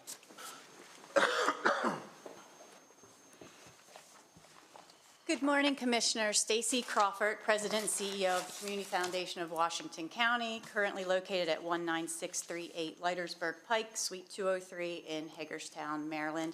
I just wanted to come forward and request that we be added to this list, but also make you aware that this is not a request for us to get funding. Moreover, a new strategic initiative for us that we're hoped to be able to partner in the future with county, state, local funding as we've grown. We are currently managing $70 million in assets, over 500 funds for the benefit of Washington County nonprofit organizations. So we want to be a viable partner with you as well as all the other entities. We do not actively solicit funds as far as grants. Again, we work with individuals and businesses to establish, hold, and maintain those funds into perpetuity. So just wanted to clarify that this is not a request so that we can come and ask, moreover, a request so that we can continue to partner and be an option for you as we think about strategically pushing Washington County forward and serving our organizations. Thank you. Thank you, Stacy. Anyone else here this morning? Okay, hearing no other public comments this morning. Commissioners, your thoughts? Can I ask a question about the procedures? We do this, open this up in a window for one review a year for new applicants? One review a year to add new applicants to that list so that they can be eligible for COF funding. And that decision review period for the appropriations and recommendations starts occurring when? It starts occurring after we establish the budget for it, which will, I believe, is actually today. It's either today or at the next meeting. And then after that, applications will come in, and I believe we'll approve those in December, January timeframe. So it's only one time a year? Correct. Okay, thank you. Yeah, I personally are familiar with all three of these groups, and, you know, if that is heavy metal playground, HMP, right? Heavy metal, so that's, we all agree on that. I didn't know the acronym of what they did, but, I mean, that's training for the blue collar, which I'm all for. And, community foundation, everybody knows what that is. And the elder group has some, I'm okay with all three of them. I don't have a problem. I haven't heard anything bad. I'm familiar with them. Any other discussion? Is this a vote or consensus, or? I mean, I personally will move forward unless you guys want to talk about it longer. I'm fine with it. There's no motion, it's just going through a consensus to, is that all we need? Okay. Yeah. Okay, let me close. Public hearing is now concluded. Commissioners, your comments. I'm sorry. Yeah, I thought that's, Kind of jumped ahead. So, I'm fine. Do we need a motion to approve these three being added to the list? I think it's just a consensus. The ARF Just a says none, but Zach, what do we need? Just a consensus. Consensus here? consensus. Okay, Thank you. thank you. Okay. Next up, Forget-Me-Not months, September, October, and November 2024 proclamation. And I guess, Doug, you want to come forward? You want to make any comments this morning first and foremost? You've been very patient standing back there waiting, so. I can't sit. I give my second knee operation. I got to go replace my knee. So do you want to make any comments, or? Real quickly, thank you. Okay. Washington County and the Englishtown area has always supported Chapter 14 Disabled American Veterans during our September month of Forget-Me-Not. And then I just want to thank you in advance for your support again. It's amazing. With the hard times we've been going through over the last few years, and we still seem to be able to raise money at the Forget-Me-Not. And I'm very proud to represent Hagerstown with the DAB of Chapter 14. I'm this year's commander. I was commander 10 years ago, too, and then I also did a lot of the fundraising in the last 10 years. And you guys in this area really, really take care of your veterans, and I appreciate it. Second presentation over here at the flagstone. I know J.R. Arnold. I know J.R. Arnold. No, he's not here. And is J.R. doing okay? I hope he is. I hope he is. I'm not used to, you know, I'm old Army, and normally you don't, and military, normally you don't wear your hat inside, but they like you to have the headgear on, and it just goes, it's like a fingernail on a chalkboard for me. Thanks for your service. Thank you. On behalf of my fellow county commissioners, I'd like to present this proclamation, Disabled American Veterans Organization Forget-Me-Not Months, September, October, and November 2024. Whereas the Disabled American Veterans Organization offers free services to disabled veterans and their families in filing claims for government benefits, as well as the resolution of problems regarding employment, health care, and counseling. And whereas the Disabled American Veterans Organization strives to respond to emergency needs arising in the family of any disabled veteran. And whereas the community wishes to express a deep and continuing sense of gratitude to those disabled veterans who gave so much to protect and preserve our way of life. And whereas the Disabled American Veterans Organization has chosen September, October, and November 2024 for its annual Forget-Me-Not Drive in Washington County, and pledges that all contributions will be utilized for disabled veterans and their families in our community. Now therefore, we, the Board of County Commissioners of Washington County, Maryland, hereby recognize September, October, and November 2024 as Forget-Me-Not months, and encourage all the citizens of Washington County to join in and support those who have given so freely to protect and defend the rights and freedoms for all of us. Signed this 27th day of August by your county commissioners. Thank you. Can you scoot over just a little bit? Oh, thank you, appreciate it. 1, 2, 3. Thank you. Okay, everybody want to come up front? Okay, sure, here we go.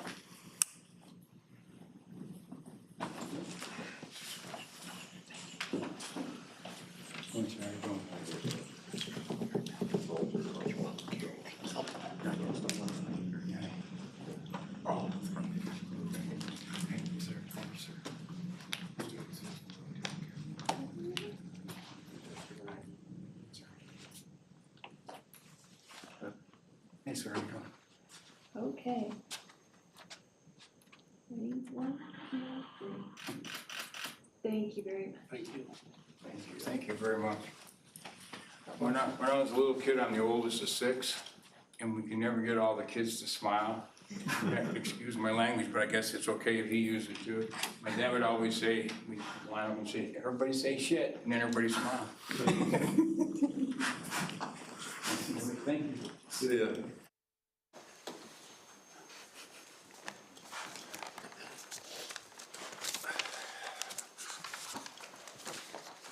Okay.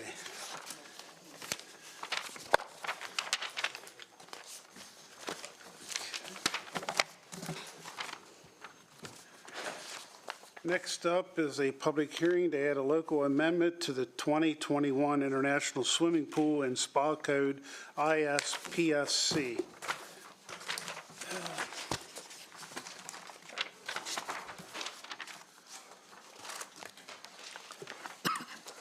The purpose of this hearing is to hear public testimony concerning the matter. The procedure is as follows. We will first have staff introduce the matter, after which the hearing will be open for public comment and testimony. Public comment and testimony is limited to 3 minutes per speaker. The hearing will then close and no other comments, correspondence, or emails will be considered. The commissioners may discuss the issue and take it under advisement, or they may reach a consensus to adopt the codes as presented. Good morning, Greg. And good morning. Commissioner Greg Cartrat, Director of Permits and Inspections and Code Official. Oh, Rosalinda Pasquale, Deputy County Attorney. We're here this morning to hold a public hearing for the proposal of a local amendment for Section 305.1 of the International Swimming Pool and Spa Code, locally adopted July 16th of 2024. This proposed amendment seeks to ratify Section 305.1 of the International Swimming Pool and Spa Code by deleting the word "not" in the second line, in the last line of the paragraph. The proposed amendment has been drafted for the board's consideration, public notice, and implementation. This proposed amendment adds a level of safety that the state and the county was trying to accomplish but missed in the COMAR 09.12.56. The state has been notified and will be making the change in the next code cycle. As it reads now, in 305.1, the provisions of this section shall apply to the design of barriers for restricting entry into pools, areas having pools and spas. Where spas and hot tubs are equipped with a lockable safety cover complying with ASTM F1346, and swimming pools are equipped with the power safety cover complying with ASTM F1346. The areas that these spas, hot tubs, and pools are located shall not comply with section 305.2 through 305.7. I'm asking to remove the word not, so it will now read shall comply with section 305.2 through 305.7. I did bring this when I realized this to the state. The state was trying to, in essence, make a pool safer, even if you had an electric automatic pool safety cover on it.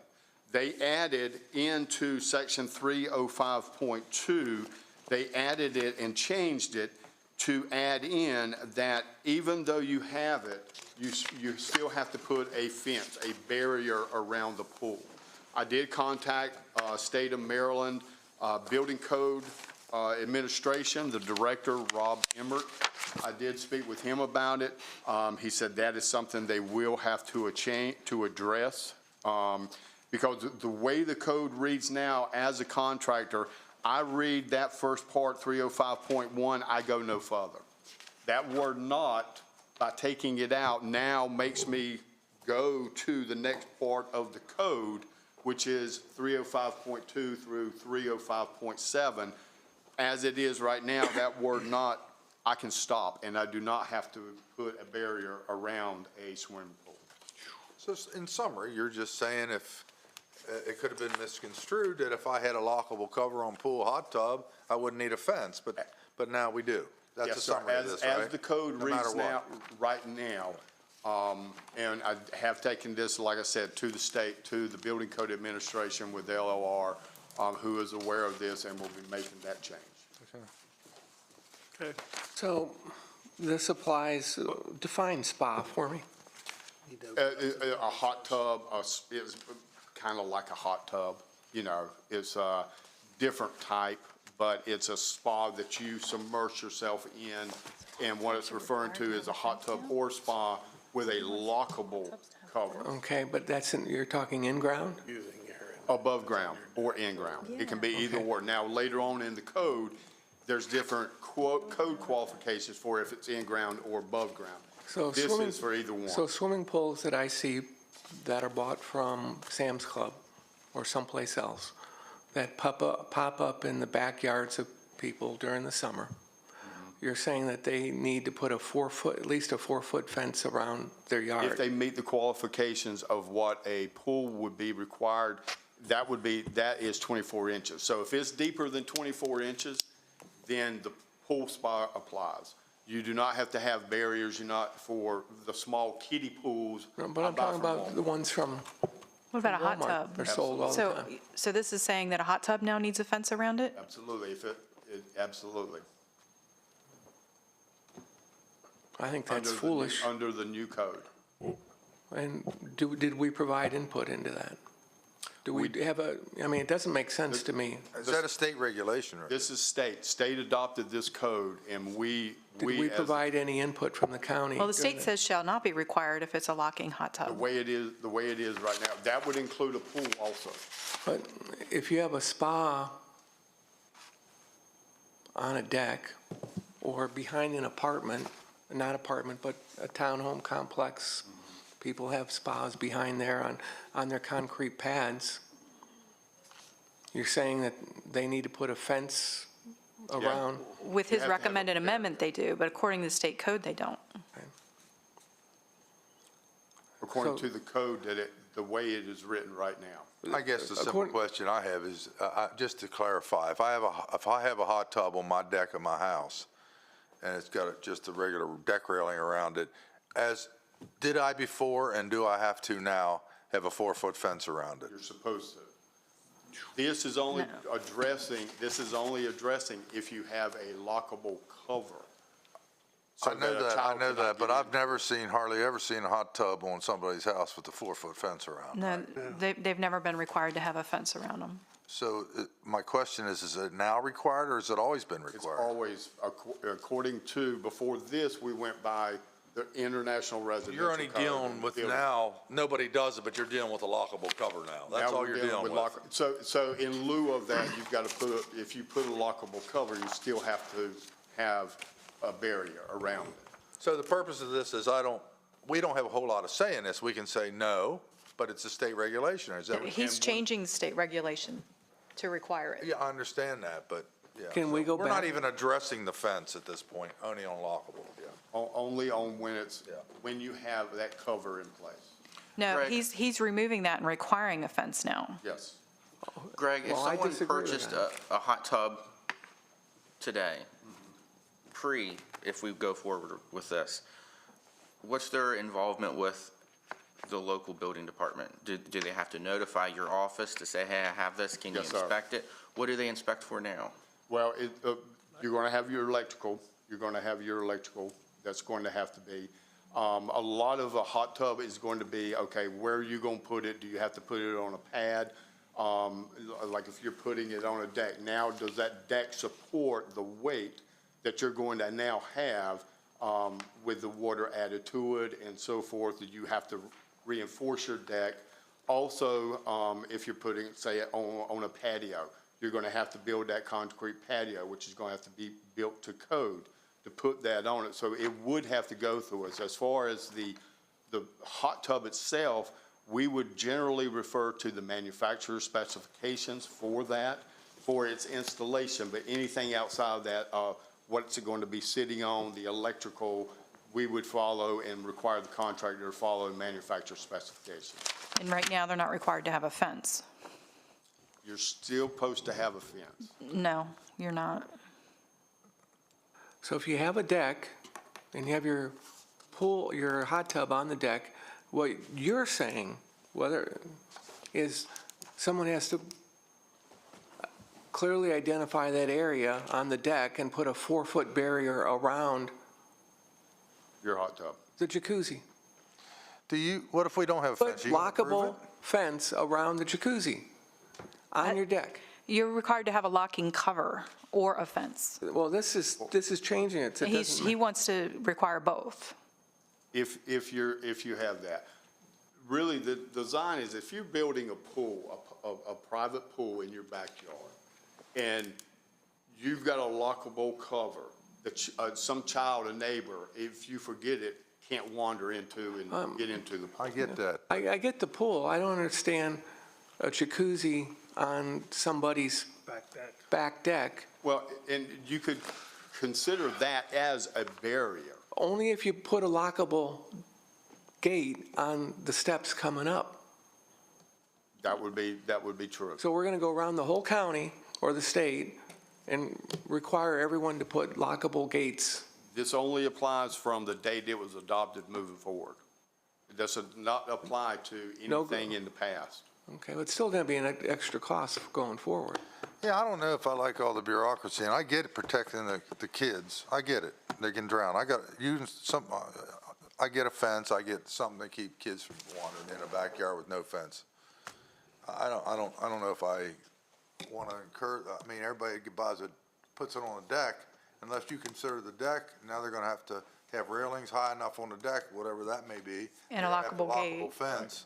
So I don't know if there's another way around this, but.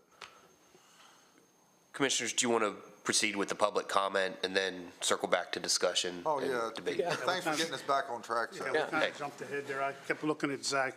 So we will now open the hearing for public. We are the public. Open the hearing for public comment. Anyone wishing to testify this morning? Yes. Got to sit next to Larry Hogan Jr. here?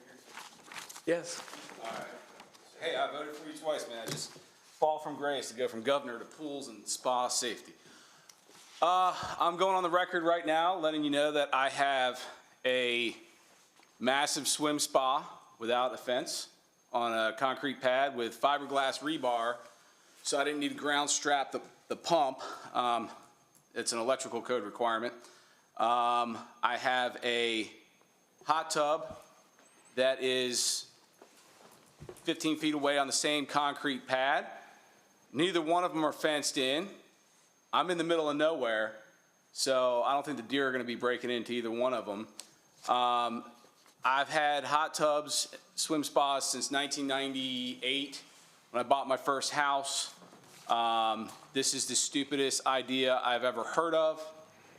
You have to climb up to get into a hot tub to begin with. So you have to go upstairs to get into a hot tub.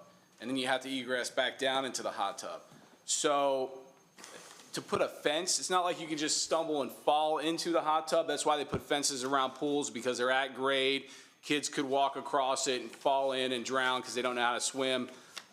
This is something you have to climb up into to get into. And then if you have a lockable cover, I mean, you have to be able to articulate the lock. They're these little tiny annoying locks that are not exactly fun to deal with. Made out of plastic, they can be broken, but not by a toddler. And then you have to lift up a massive cover, which weighs a ton. If anyone here has ever lifted a hot tub cover without an assisted crane thing, they're heavy as hell. So you're saying that a kid is going to defeat the safety system, which I mean, I can believe that, but then they're gonna lift, and I can tell you from experience, my 5-year-old cannot lift my hot tub cover, he cannot lift my swim spa cover, which is way, way bigger and heavier. Even with the help of the assisting arm, he'd have to then climb up into and then fall into the hot tub, which all hot tubs have different terrace levels. They have a level that's maybe only 12 inches deep where you're laying on your back and you're getting your back massaged. Then you have a deeper area for your shoulder massage seat. Then you have a couple of places just to fit other random fat girls that don't need massaging. But how in the hell is this in the public's best interest to require fencing around hot tubs that are almost like fortresses to kids? I've never had my 5-year-old at any point in time in his life try to break into my hot tub or swim spa. I won't be putting a fence up.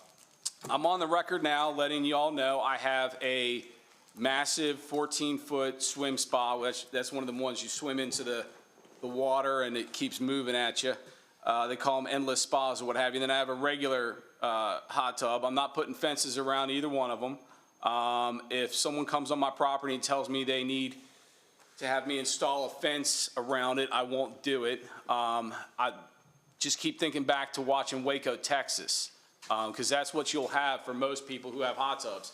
If you're requiring these stupid additions to people's decks or backyard slabs on grade or anywhere else they have pools or hot tubs or spas. Now, I'm just letting everyone sitting here know that y'all ain't gonna get that. If you start requiring everybody to install fences around their hot tubs, you're gonna get nothing but non-compliance. I wouldn't fucking do it. I'd remove the hot tub, I'd remove the electrical, I'd put block-off plates, I'd make it like it wasn't there until the inspectors left, then I'd pull them back out of my barn and I'd reinstall them in the exact same spot. I could do that in probably a day. This is stupid. This is a perfect example of government overreach. I don't know how anyone could have been dumb enough to come up with this, but basically my hot tub is taller than my 5-year-old. My swim spa is much taller than my 5-year-old. This is stupid. This doesn't do anything but benefit the fence companies. I don't know if this guy gets a cut from the fence companies. I don't know where this legislation or rule or regulation came from. I think the Constitution was supposed to protect us from our government and our government's overreach. I don't think George Washington or any of the founders of the Constitution or Ben Franklin, any of those guys, those old dudes, could have possibly foreseen such a need to add something like this into our Constitution. But it just seems to me that this is ridiculous and you shouldn't do it, and I will not freaking comply And if you people come around and tell me I need to put a fence around my hot tub, you better bring all your sheriff deputies with you, because there's no fucking way in hell I'm gonna comply. This is ridiculous. I'm absolutely furious at this guy right now. I don't even know this guy. I'm sure it's not his fault. I'm sure he's just doing his job. He's probably paid to do this. But I'm not gonna spend thousands of dollars on an improvement like this. Think about how much it cost. I spent over $50,000 on my swim spa, the concrete pad, the electrical wiring, the GFI breakers, and all the improvements I needed to install this. You're talking about fencing that whole area in, $6,000 to $12,000, depending on whether or not I'm gonna do it with vinyl or more expensive aluminum, or if I go with pressure treated wood, I'm gonna have to service all the time. That's something that people don't need to be spending their money on. It's already tough enough with our property taxes doubling and the Board of Ed wanting to spend all our money in this communist blueprint plan that they're trying to put forth with the governor's eagerness. I don't think we should allow this guy to change the word. Let the word not stay in there so that we're all still in compliance and we're not all criminals. There's actually a book out called 3 Felonies a Day, where the average citizen commits 3 felonies a day without even trying because there's so many stupid rules and regulations. This is a perfect example of another stupid rule and regulation that we do not need to participate with. And if this guy, let me put it to you this way, if this guy's in here asking for permission to change the word, you have the ability to say no, is what he's saying. He's saying that you can tell him to go pound sand and not change the word and allow all of us to not be criminals after this meeting. If you say that he can do it, all of us, including me, are criminals. We're in violation of some bullshit regulation that we didn't get a chance to vote on. I thought that the Supreme Court, with the Chevron decision we had, basically took away the ability for government agencies to just arbitrarily and capriciously make up new rules and regulations as they see fit without the people voting on it.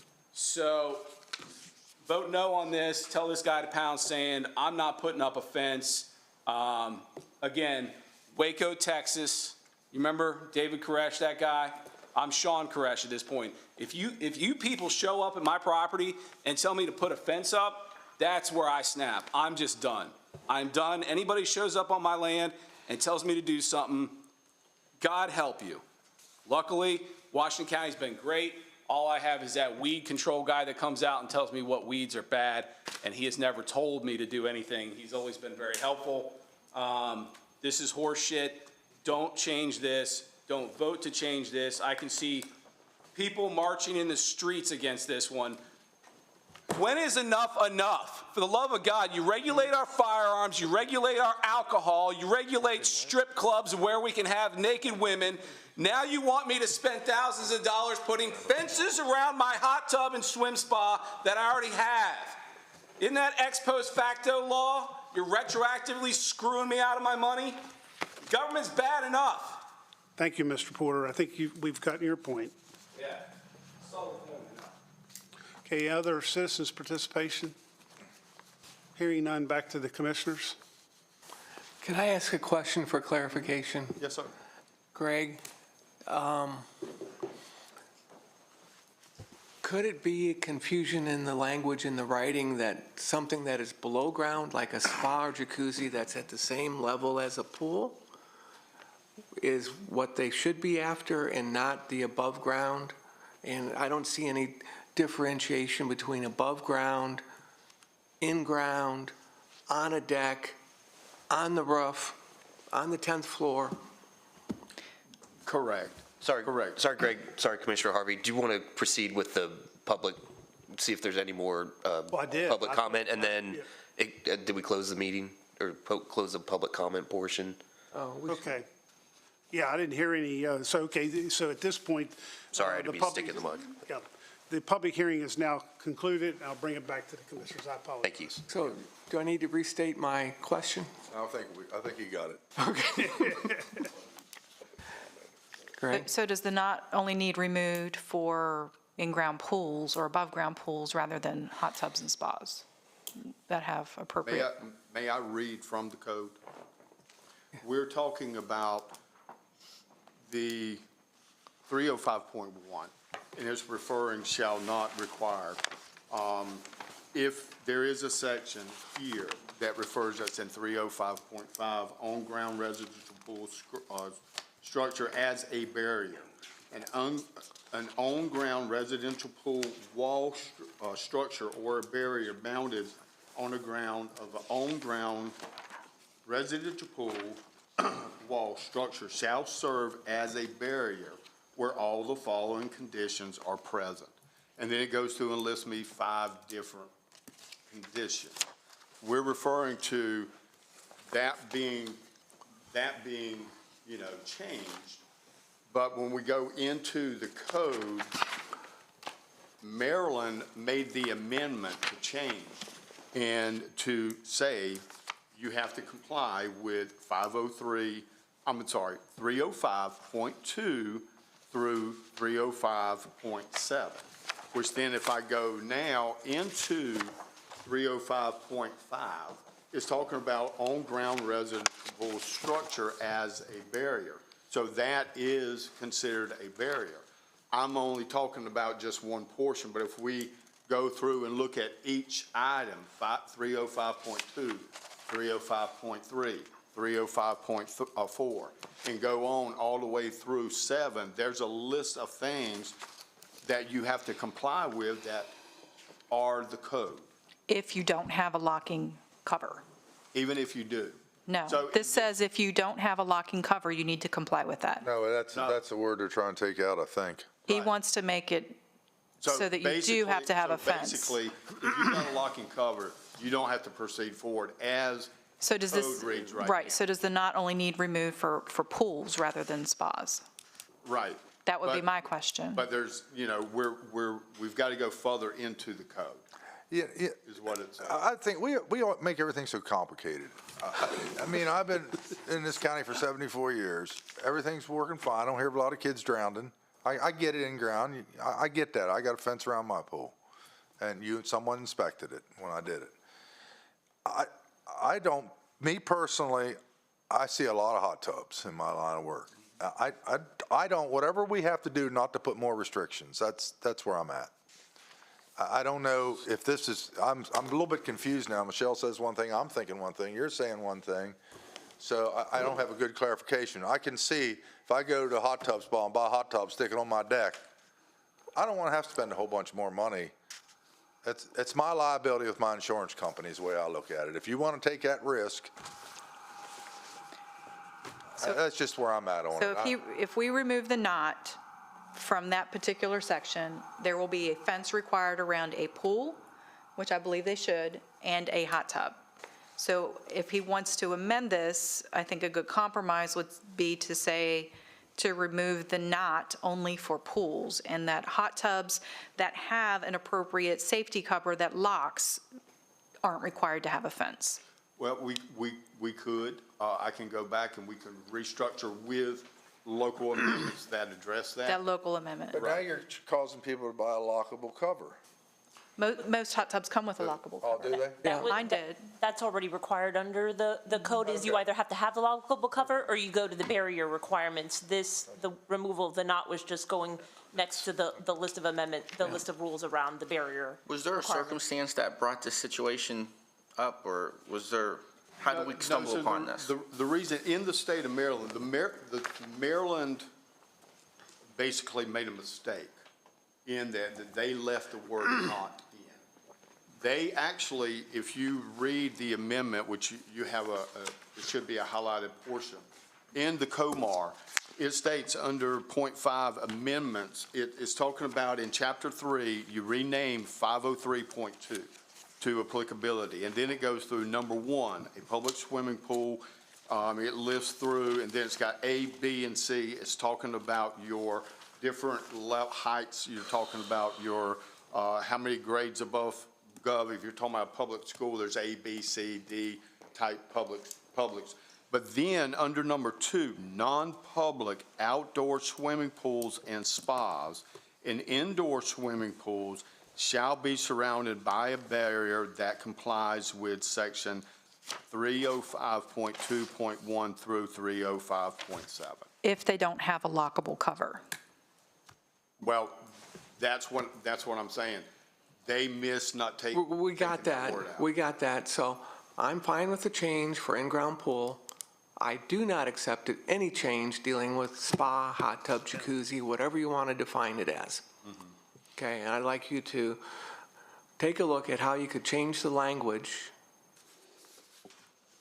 to differentiate between the two, so that the not, taking the not out, does not, the not agree. continues to stay in place for the jacuzzi. Okay. Yeah, you summed it up better than I could. Yeah. So if there's consensus for that, our office will work with Greg on bringing back what's been proposed for further consideration by the board. Okay. We good with that? Come back at a later time? Okay, thank you. Thank you.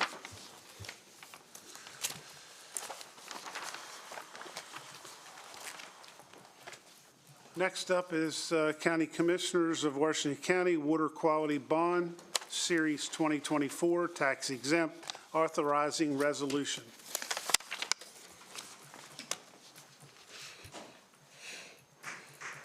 Good morning, ladies. Good morning, Commissioners. Kelsey Mace, Chief Financial Officer. Lindsay Rader, Funkenbolton, PA, Bond Counsel to the county.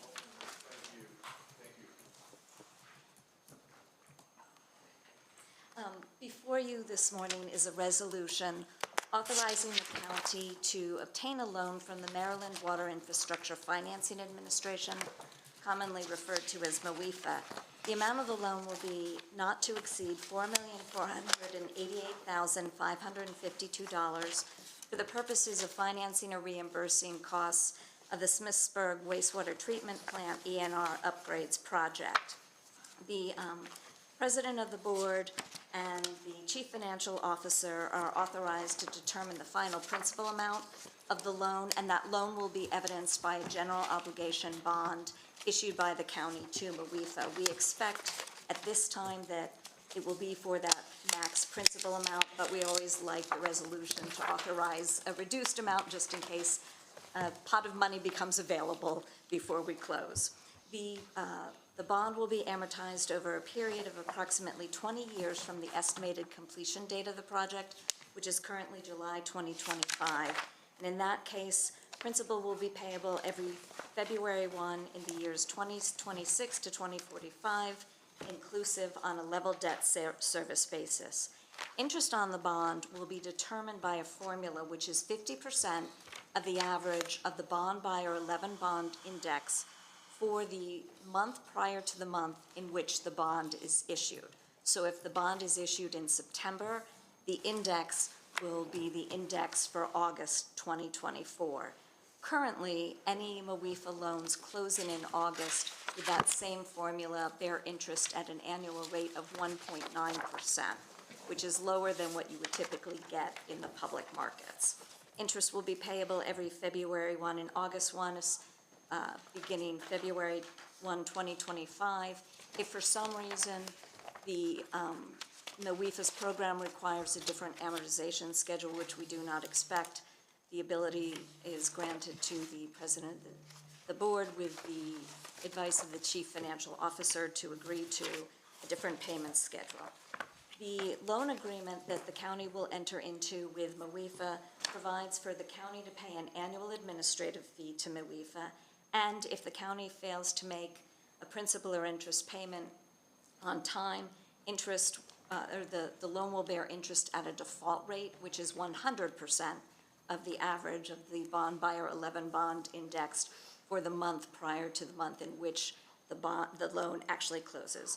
The bond will be structured as a drawdown bond, and certain county officials are authorized to make draws on the bond.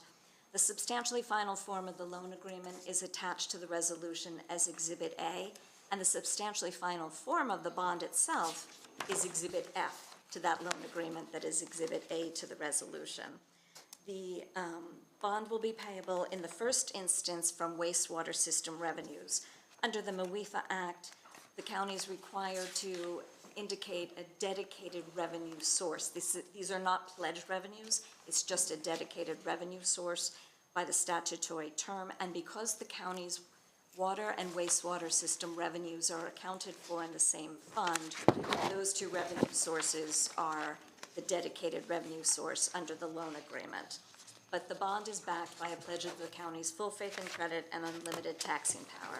It is anticipated that interest on the bond will be tax exempt for federal income tax purposes, and customary covenants about maintaining the tax exempt status of the bond are set forth in the resolution. Unlike when the county issues general obligation bonds to the public, if the county were to default under the loan agreement or the bond, MWEFA does have the right to accelerate payments on the bond. I've been closing MWEFA loans for many years. I've never heard of MWEFA actually exercising that right. The loan agreement and the resolution also provide that, as required by the MWEFA Act, that in the event of a default, MWEFA can instruct the state treasurer to intercept any revenues that would otherwise be payable to the county, including state income taxes typically transferred to the county, in order to cure that default.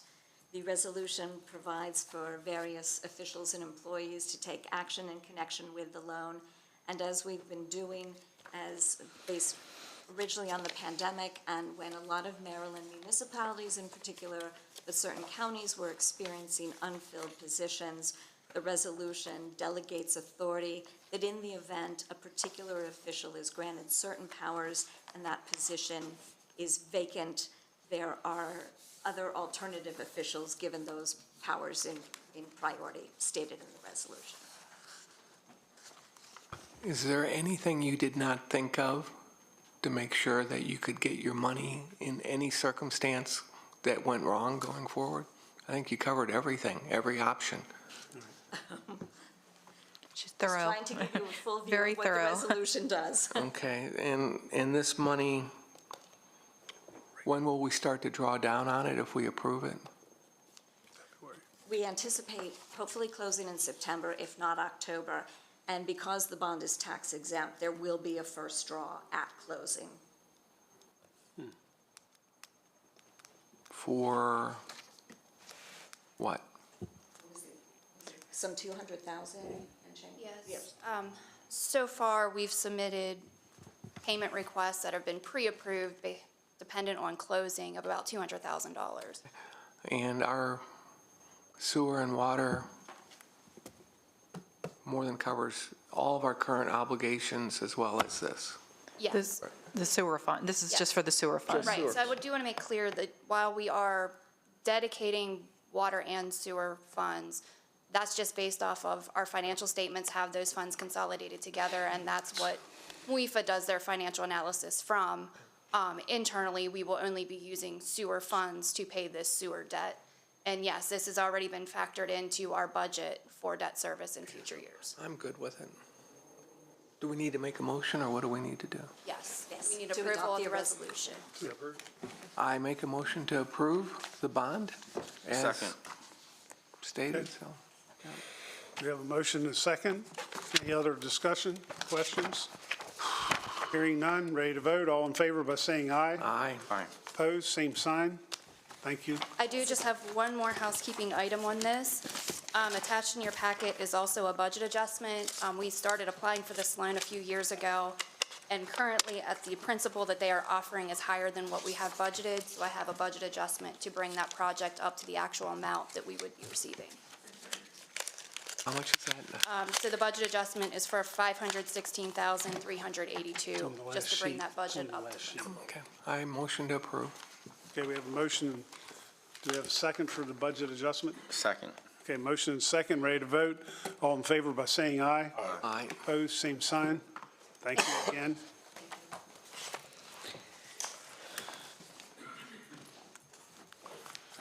Okay, the next item is contract award PUR 1683, Workers' Compensation Third-Party Administration.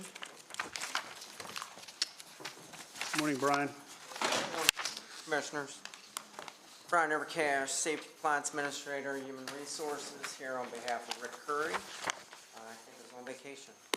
I'm here with the contract award for Workers' Compensation Third-Party Administrator. The recommendation is to move to award the contract for Workers' Compensation Administrator for the to the responsible proposer, Davies of North America, formerly Jones Eastern, of Lakewood, Florida, with the lowest total lump sum fee of $201,747 for fiscal year 2025, tentatively beginning September 1, 2024 through 2029. The request for proposal was advertised on State of Maryland's e-marketplace website, the county's website, and a local newspaper. 28-person firms assessed the RFP.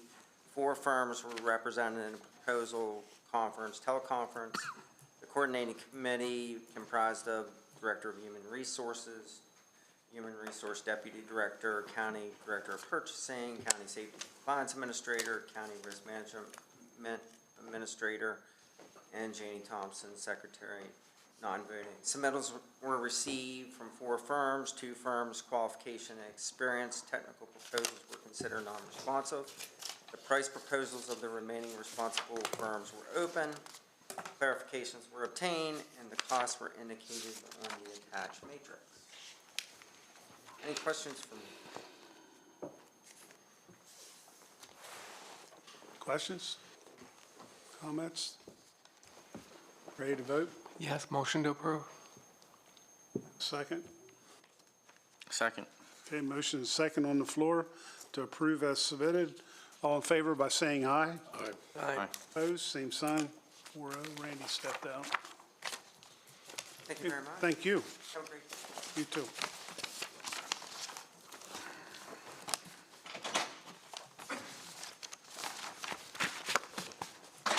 I guess I missed that.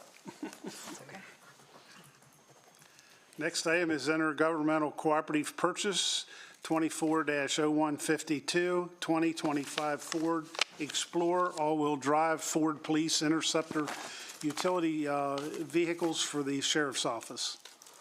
Sheriff Brian Albert, Commissioners, good morning. Good morning. I'm filling in for Rick Curry also, and big shoes to fill, I know, but we're here. So we're looking to purchase 16 police interceptors, they're utility vehicles, and that's through the state contract for an amount each of $44,729, and the total amount $715,664. And that would come out of our capital improvement plan vehicle account 006, and there's $984,307 in that account currently. This is just replacement, normal replacement vehicles for the Sheriff Patrol. Motion to approve. Second. Okay, we have a motion and a second on the floor. All in favor by saying aye. Aye. Opposed, same sign. 5-0. Thank you. Thank you. Next item, intergovernmental cooperative purchase, 24-0154, one new 2024 F-550 extended chassis/cab truck with Reading utility body. Morning, Commissioners. Mark Bradshaw. I'm here on behalf of Rick Curry. Move to authorize by resolution Department of Water Quality to purchase one new 2024 F-550 Super Duty cab chassis with Reading body in the amount of $111,074 from Apple Ford of Columbia, Maryland, and to utilize another jurisdiction's contract that was awarded by Baltimore County Procurement Office to Apple Ford. The Department of Water Quality is requesting purchase of one new 2024 F-550 cab and chassis with Reading body to replace a 99 pickup with 196,000 miles that has exceeded the county's vehicle replacement type usage guidelines. The county initiate the fleet vehicle and equipment type and usage guidelines in 2001. The county's replacement guidelines for less than 19,500 pounds. Gross vehicle weight is recommended a 10-year life cycle. The replacement vehicle will be sold on GovDeal. Motion to approve. Second. Motion is second for approval. All in favor by saying aye. Aye. Opposed, same sign. Thank you. FY25 Senior Citizen Activity Center Operating Fund grant approval to accept awarded funding.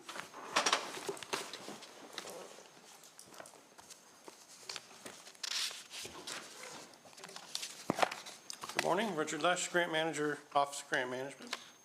Amy Olac, Washington County Commission on Aging. We are here to request a motion to approve the acceptance of the funding awarded under the Senior Citizens Activity Center Operating Fund Grant Program from the Maryland Department of Aging. Will be utilized to offset the cost of salaries for the senior center staff in the amount of $51,572. The Maryland Department of Aging requires applications only to be submitted by local governments. Therefore, the county is the grant applicant and will enter into a subrecipient agreement with the Washington County Commission on Aging to implement the grant and finance office. And the Office of Grant Manager will ensure all required fiscal and programmatic reports are submitted in an accurate and timely manner. The grant performance period is from July 1, 2024 to June 30th, 2025, and matching funds are not required. Motion to approve. Second. Motion and second for approval. Ready to vote? All in favor by saying aye. Aye. Opposed? Same While sign. we have Amy here, do you have anything else to add about a quick update or anything? Well, we have our operating budget that will go before the board in September. I was very excited to speak for MACo, and so had a great turnout for that. And we are being given the pilot program for LEQ, so very excited to be able to do that for the state of Maryland. But more to come. Great. I'm happy to answer any questions that you have. I mentioned LEQ in my opening comments and the great job that you did and how you were recognized for, I think they said, innovation and efficiency, so good job. Thank you. Appreciate it. Thank you for your support. You're done, you're done. Good lunch. Okay, Maryland 911 Board approval to submit application and accept awarded funding.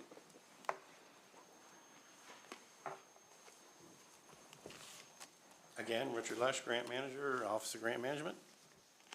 Kelly Fisher, Deputy Director, 911 Center. Alan Medini, Director of Emergency Management and Communications. And we are here to request a motion to approve the submission of a grant application to the Maryland 911 Board in the amount of $42,351.50 and accept the funding as awarded for training, consulting, and quality assurance software yearly renewals. Washington County Emergency Services is requesting this funding for priority dispatch annual maintenance, Aqua, and emergency service plan card set license renewals, service and support costs. Priority dispatch provides emergency, fire, medical, and policy protocols, and Aqua program to perform quality assurance for the Washington County agency. The total cost for the maintenance, Aqua, license renewal services, and support provided by Priority Dispatch from July 1, 24 through June 30th, 2025 is $42,351.50. Richard, is this something that goes through, the same grant comes up every year or every other year? How does that work? Okay. Every year. Okay. Motion to approve. Second. Okay, we have a motion and a second. All in favor by saying aye. Aye. Opposed, same sign. Thank you. There was just one thing on the clarification. It wasn't the Department of Emergency Services asking. I don't know if that makes a difference in the record. It wouldn't have been a division of Okay, emergency it's services. Washington County Emergency Communications. Okay, All right. everyone okay? Thank you, Alan. Everyone okay with that correction? Yes. Yeah. Okay, thank you. Next item is community organization funding, available funding, and service priority area allocations.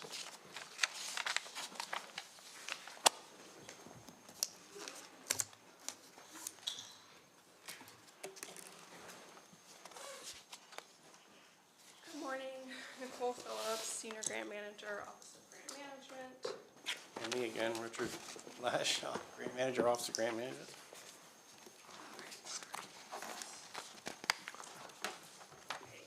We are here today for a motion to approve the community organization funding service priority areas and their respective available funding amounts as presented. The Community Organization Funding Committee is preparing for the fiscal year 2026 application and review process. As was agreed upon when the program was created, the Board of County Commissioners shall annually determine and approve the service priority areas eligible to receive funding consideration. The board shall also set or approve the total available funding that should be dedicated to each established service priority area. Historically, the board has funded 6 service priority areas, which are arts and culture, domestic violence, families and children, recreation, seniors, and other. These service priority areas have encompassed and included all applications received and have not excluded an organization from making an application. For the purposes of the committee's fiscal year 2026 considerations, Washington County's CFO has indicated $1.2 million available for distribution. This amount is the same as the allocation approved for FY25. This total is subject to adjustment for the fiscal year 2026 as the budget is discussed. It is the recommendation of the county CFO and the Office of Grant Management that the amount of funding made available for each respective service priority area be set as indicated below. We have arts and culture at $135,600, domestic violence at $386,400, families and children at $494,400, recreation at $33,600, seniors at $136,800, and other at $13,200. As previously agreed by the board, the COF committee does have the latitude to move 20% of the approved amounts from one service priority area to another, but every year the funding available for a specific service priority will return to the approved base figure as set by the board. On August 31st, 2021, the board voted to allow the inclusion of capital expenses as eligible costs funded through the COF program. This inclusion has not had an adverse impact upon the program and has provided increased flexibility for applicants. Therefore, it is recommended that the grant continue to fund both capital and operating expenses. Historically, the COF grant program has provided funding for an average of 30 nonprofit organizations annually. These submitted applications are reviewed and scored by the committee based on the following scoring criteria: statement of need at 20 points, past performance at 5 points, organizational capacity and staffing plan at 25 points, program plan at 35 points, collaborations, partnerships, and coordination of services at 10%, and last but not least, budget spreadsheet and budget narrative at 10 points.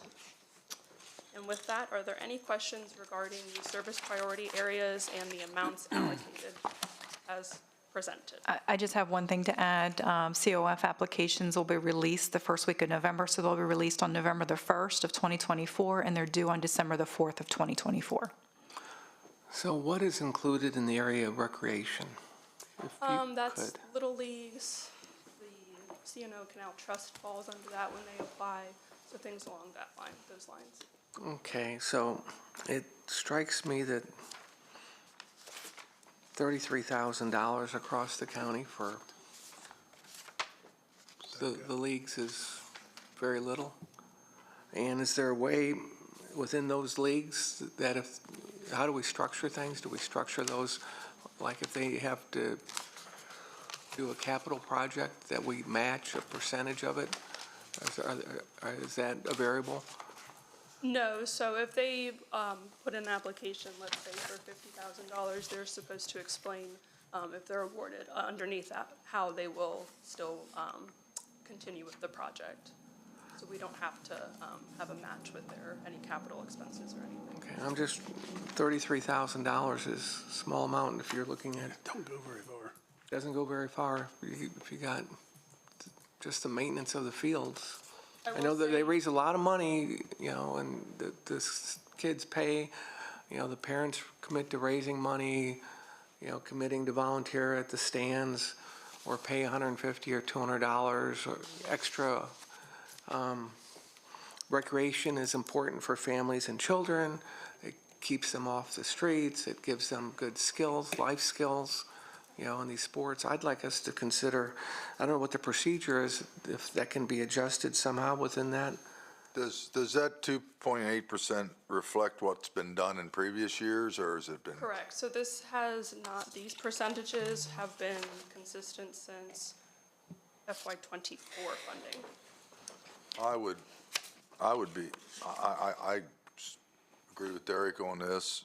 What falls under other 1.1%? So last year, for example, we had the Humane Society, Friends of KC, so a lot of animal things, organizations. If you add to the percent, or you take 10% from another category, so you help one, but you punish another. Do we have any flexibility to put an extra $17,000 from another source of income to move recreation up to $50,000? It's a very small amount. My response, why wouldn't we up every category then? Well, I'm looking at, arts and culture and domestic violence, 386, but we also support those in other ways too, okay, with. Just, Nicole, is it this grant application process, or is it through the Gaming Commission, where I believe at one time there was an effort to try and distribute an amount of money to all of the Little League teams that was equal. So Hancock received the same amount as different teams in Hagerstown or Smithsburg, Boonesboro. So that would have been this grant COF. So they historically received the same amount of money. Oh, I'm sorry, I misunderstood your question. No, that was for gaming. Gaming, That was how okay. they tried to handle that, excuse me. Yeah, I think they try to, excuse the interruption, I think they try to give each one like 2,000 or 3,000 each to be fair to all those that apply. For this one, for last year, just so for your reference, the committee did, since there was such an over ask of how much was available, the committee tried to fund each applicant at about 60% of what they asked. But of course, that's only 60% of their ask. So the 1.2 million that's available was what Kelsey, our CFO, had given us. That can always increase, but that's of course based upon your decision. We actually increased it last year by $200,000. So last year, the budget, the year before, it was $1 million, so. I would say at the bare minimum, ask if these percentages have been the same for years, maybe it's time to look at who maybe adjust those percentages for the greatest needs and the benefits of the community. With your committee, we appoint people for this committee. Correct. And get them to input and maybe visit. I know it's more work for free, I get that. But maybe it's time to revisit if those percentages are still accurate.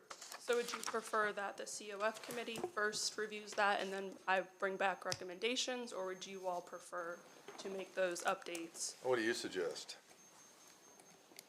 Our COF committee is made up of newer appointees. While I don't disagree that they would be great at updating these, ultimately it still is your decision. My question would be, if you change the percentages by increasing the funding amount, you're going to hurt one group over another, and that's not fair either.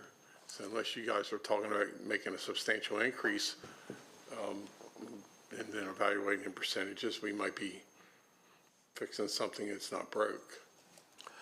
Or you could target a small increase of $100,000 and target it to recreation and seniors, for example, the two lower end ones, to bring them up. I think anything. I think it has to be revisited every once in a while.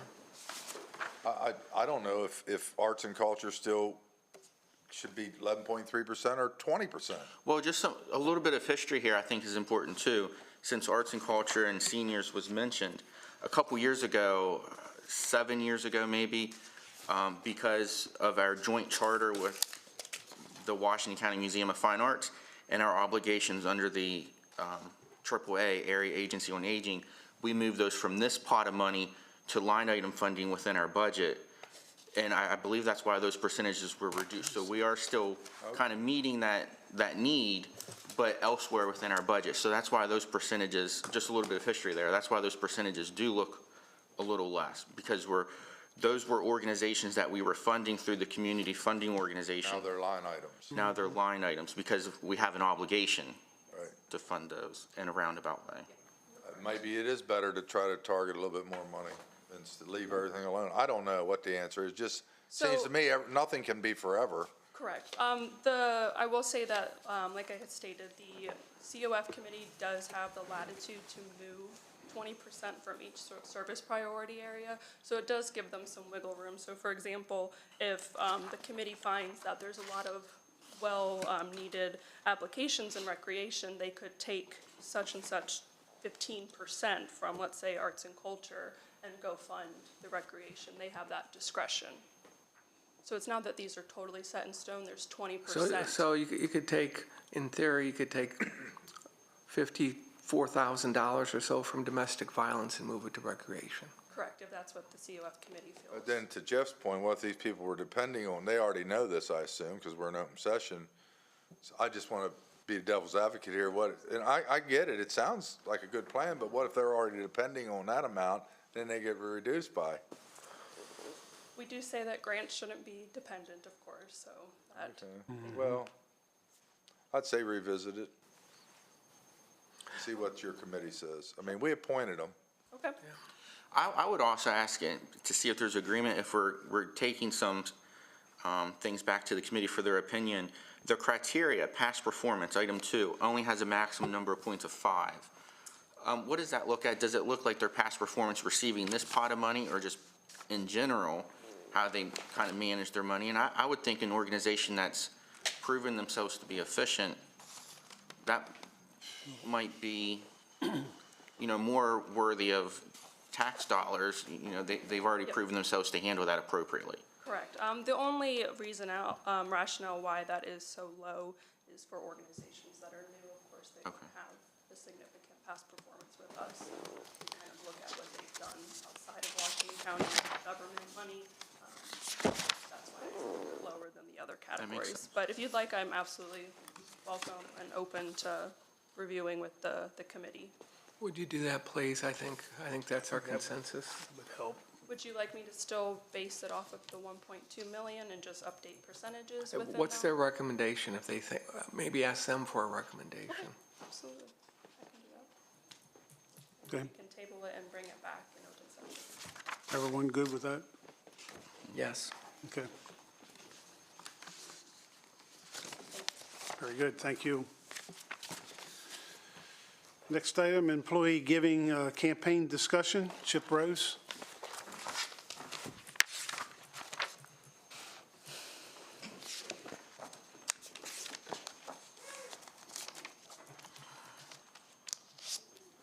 Good morning again, Commissioners. Chip Rose, Director of Human Resources.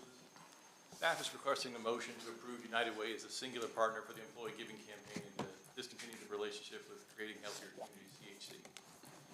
During our conversation with our CHC representative this year, we learned that they've been charging an administrative and fundraising fee of 15% to all of our employee donations given through the employee giving campaign last year. They claim this is sort of the price of business doing business with CHC. Meanwhile, the United Way of Washington County charges no administration fees unless you ask them to establish a new relationship with a new charity, and even then it's typically 5 to 7%. Both partners offer hundreds of charities to donate to, both have manual enrollment forms. United Way is willing to explore automating and digitizing their process with us, while CHC will allow automation if we purchase their automation software, which would cost us another $500 per year. It feels redundant to continue partnership with both the nonprofit organizations with the employee giving campaign, so again, I ask you for support choosing United Way as their singular partner for the employee giving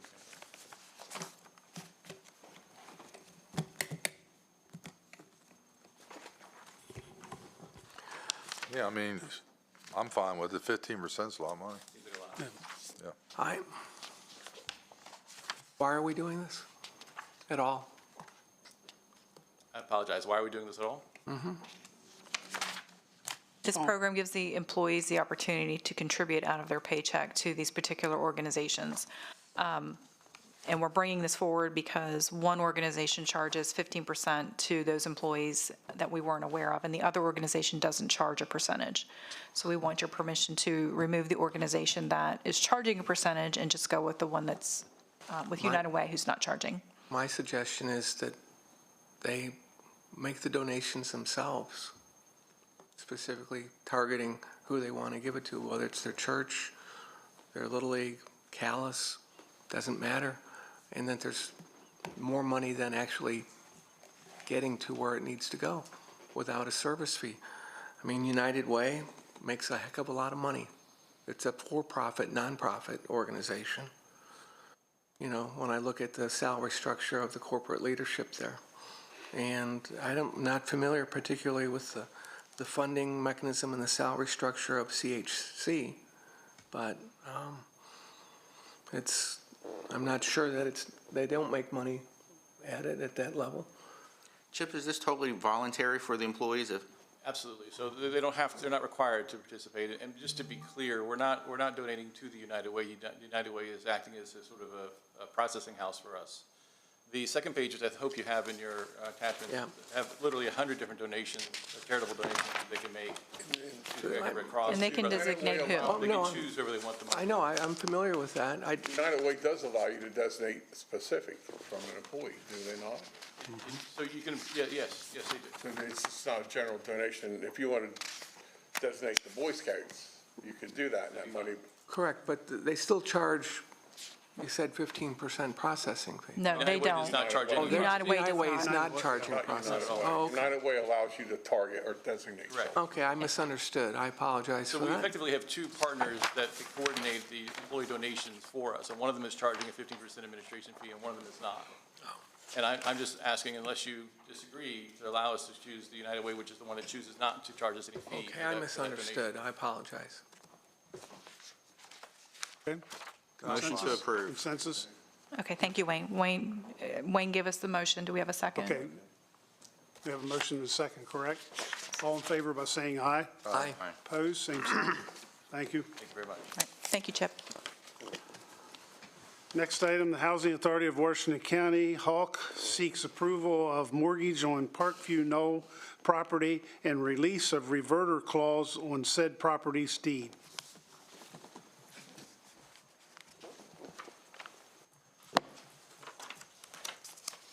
Good morning. Good morning. Morning. Morning. Morning. Can you state your name and organization, please? Good morning. My name is Brian Kane. I'm the attorney for the Housing Authority of Washington County. Morgan Gower, the Executive Director for the Housing Authority. Thank you. Chairman, Commissioners. We are here today to request, as indicated in the opening, for some accommodation with respect to a piece of real property that the Housing Authority owns over in Williamsport, known as Parkview Knoll. The Housing Authority has offices currently at 319 East Antietam Street. Its lease is coming up to an end, and the Board of Directors has decided that they would like to pursue the construction of an office building for Hawks operations at the Parkview Knoll property in Williamsport. So to do that, they're going to be seeking some private sector financing for the construction of the office building, and as part of that financing process, the county commissioner's permission to do that is being sought. And because this is a process we went through a year or so ago with the Blue Mountain Estates housing project out in Smithsburg, we find that when these properties were conveyed to the Housing Authority by the county commissioners many years ago, there were certain deed covenants and restrictions that were placed on the properties that would cause the properties to require effectively at every turn commissioner approval for the granting of any liens, and also for the possibility if the properties were never, as the deeds indicated, if the properties were never developed for low to middle income housing, or if they were ceased to be used for that purpose, that they would revert back to the county. Because the properties have all been fully developed for low to middle income housing, as we went through this permission process to expand the Blue Mountain Estates project a year or so ago, Kirk Downey County Attorney at that time suggested as part of the process that we just have these possibilities of reverter, these conditions released by the county to facilitate not only the instant financing and the granting of security interest, but also any future dealings with the property that would need to be handled by Hawk. So what we're asking for is both approval of the granting of security interest to pursue the financing for the construction, and also, as a matter of housekeeping, a release of the conditions and restrictions that constrain the property presently. So we need two motions? One to allow an office building, Yeah. and then the second one to release. do, For the, to release. Is that correct? So, motion to approve the office building at that location is made. Second. okay, ready to vote? Just a quick question, if I can add. The name of the financing company or bank who's doing the financing, has that been chosen?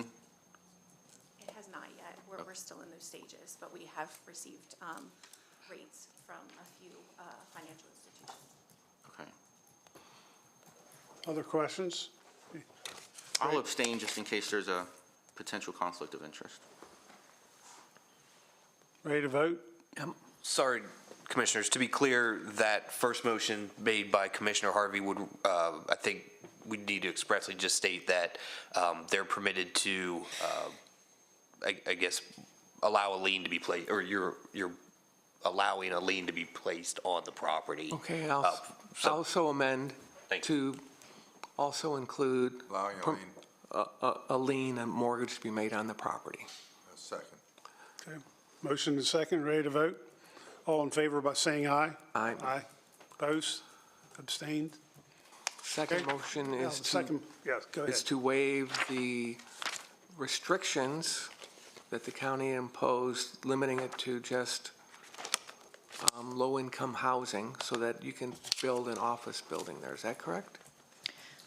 No. You eliminate the No. restrictions? No? He's asking for a release of the requirement on the deed for them to come to the board in the future for any actions with regard to this property. Any actions with regard to the property? Is that correct? Yes, if I may, the existing deed, which was from 1983, said essentially that the ground would be automatically reconveyed to the county commissioners if it was never used as a site for low to middle income public housing for the elderly. Well, it is. It was developed that way not long after it was granted to the housing authority.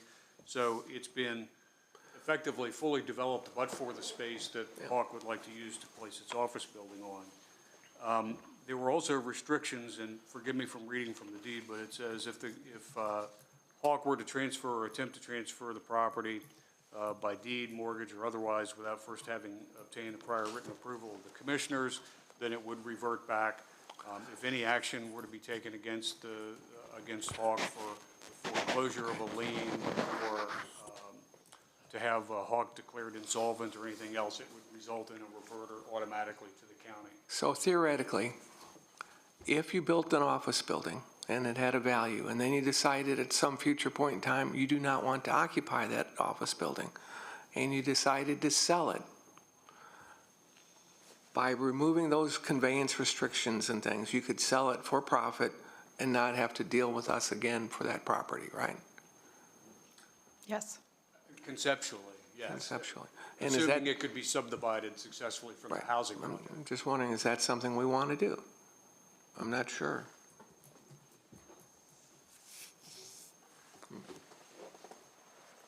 I don't think so, but. Yeah, I don't, because it's our property, and we want to continue to be tied in some way to doing the public good. Now, selling it and the money going back into the, supporting the housing is a theory, but we'd like to be able to look at that in the future in some way.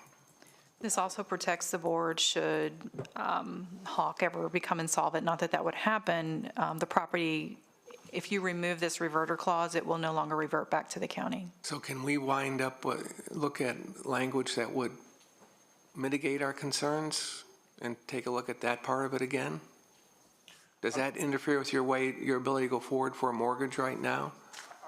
No, sir, I don't think it does. I mean, if the commissioners are approving the granting of the lien by ordinance, that's all we need to proceed with this Okay, financing. and then we can clarify the second part with, We can clarify the other parts. I mean, if it matters, there's a separate statute under the Housing and Community Development Code.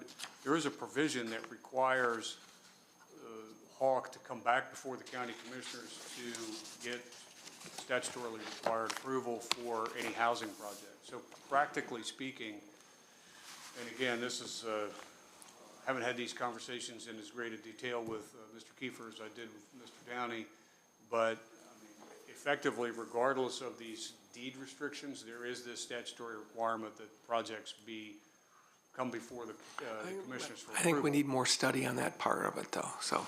Understood. Can we table the second part for now? Yes, we That can okay? table that. Okay, everybody good with that? Yep. Okay. All right. Thank you for everything you're doing. Very much. Time. Okay, next, I need a motion to go into closed session for the following reasons and outlined in more detail on the agenda cover sheet: to discuss confidential personnel matters and to consult with counsel to obtain legal advice. Motion to go into closed session for the above stated reasons. I second. Motion is second. All in favor by saying aye. Aye. Can we take a 5-minute recess before we go into closed session?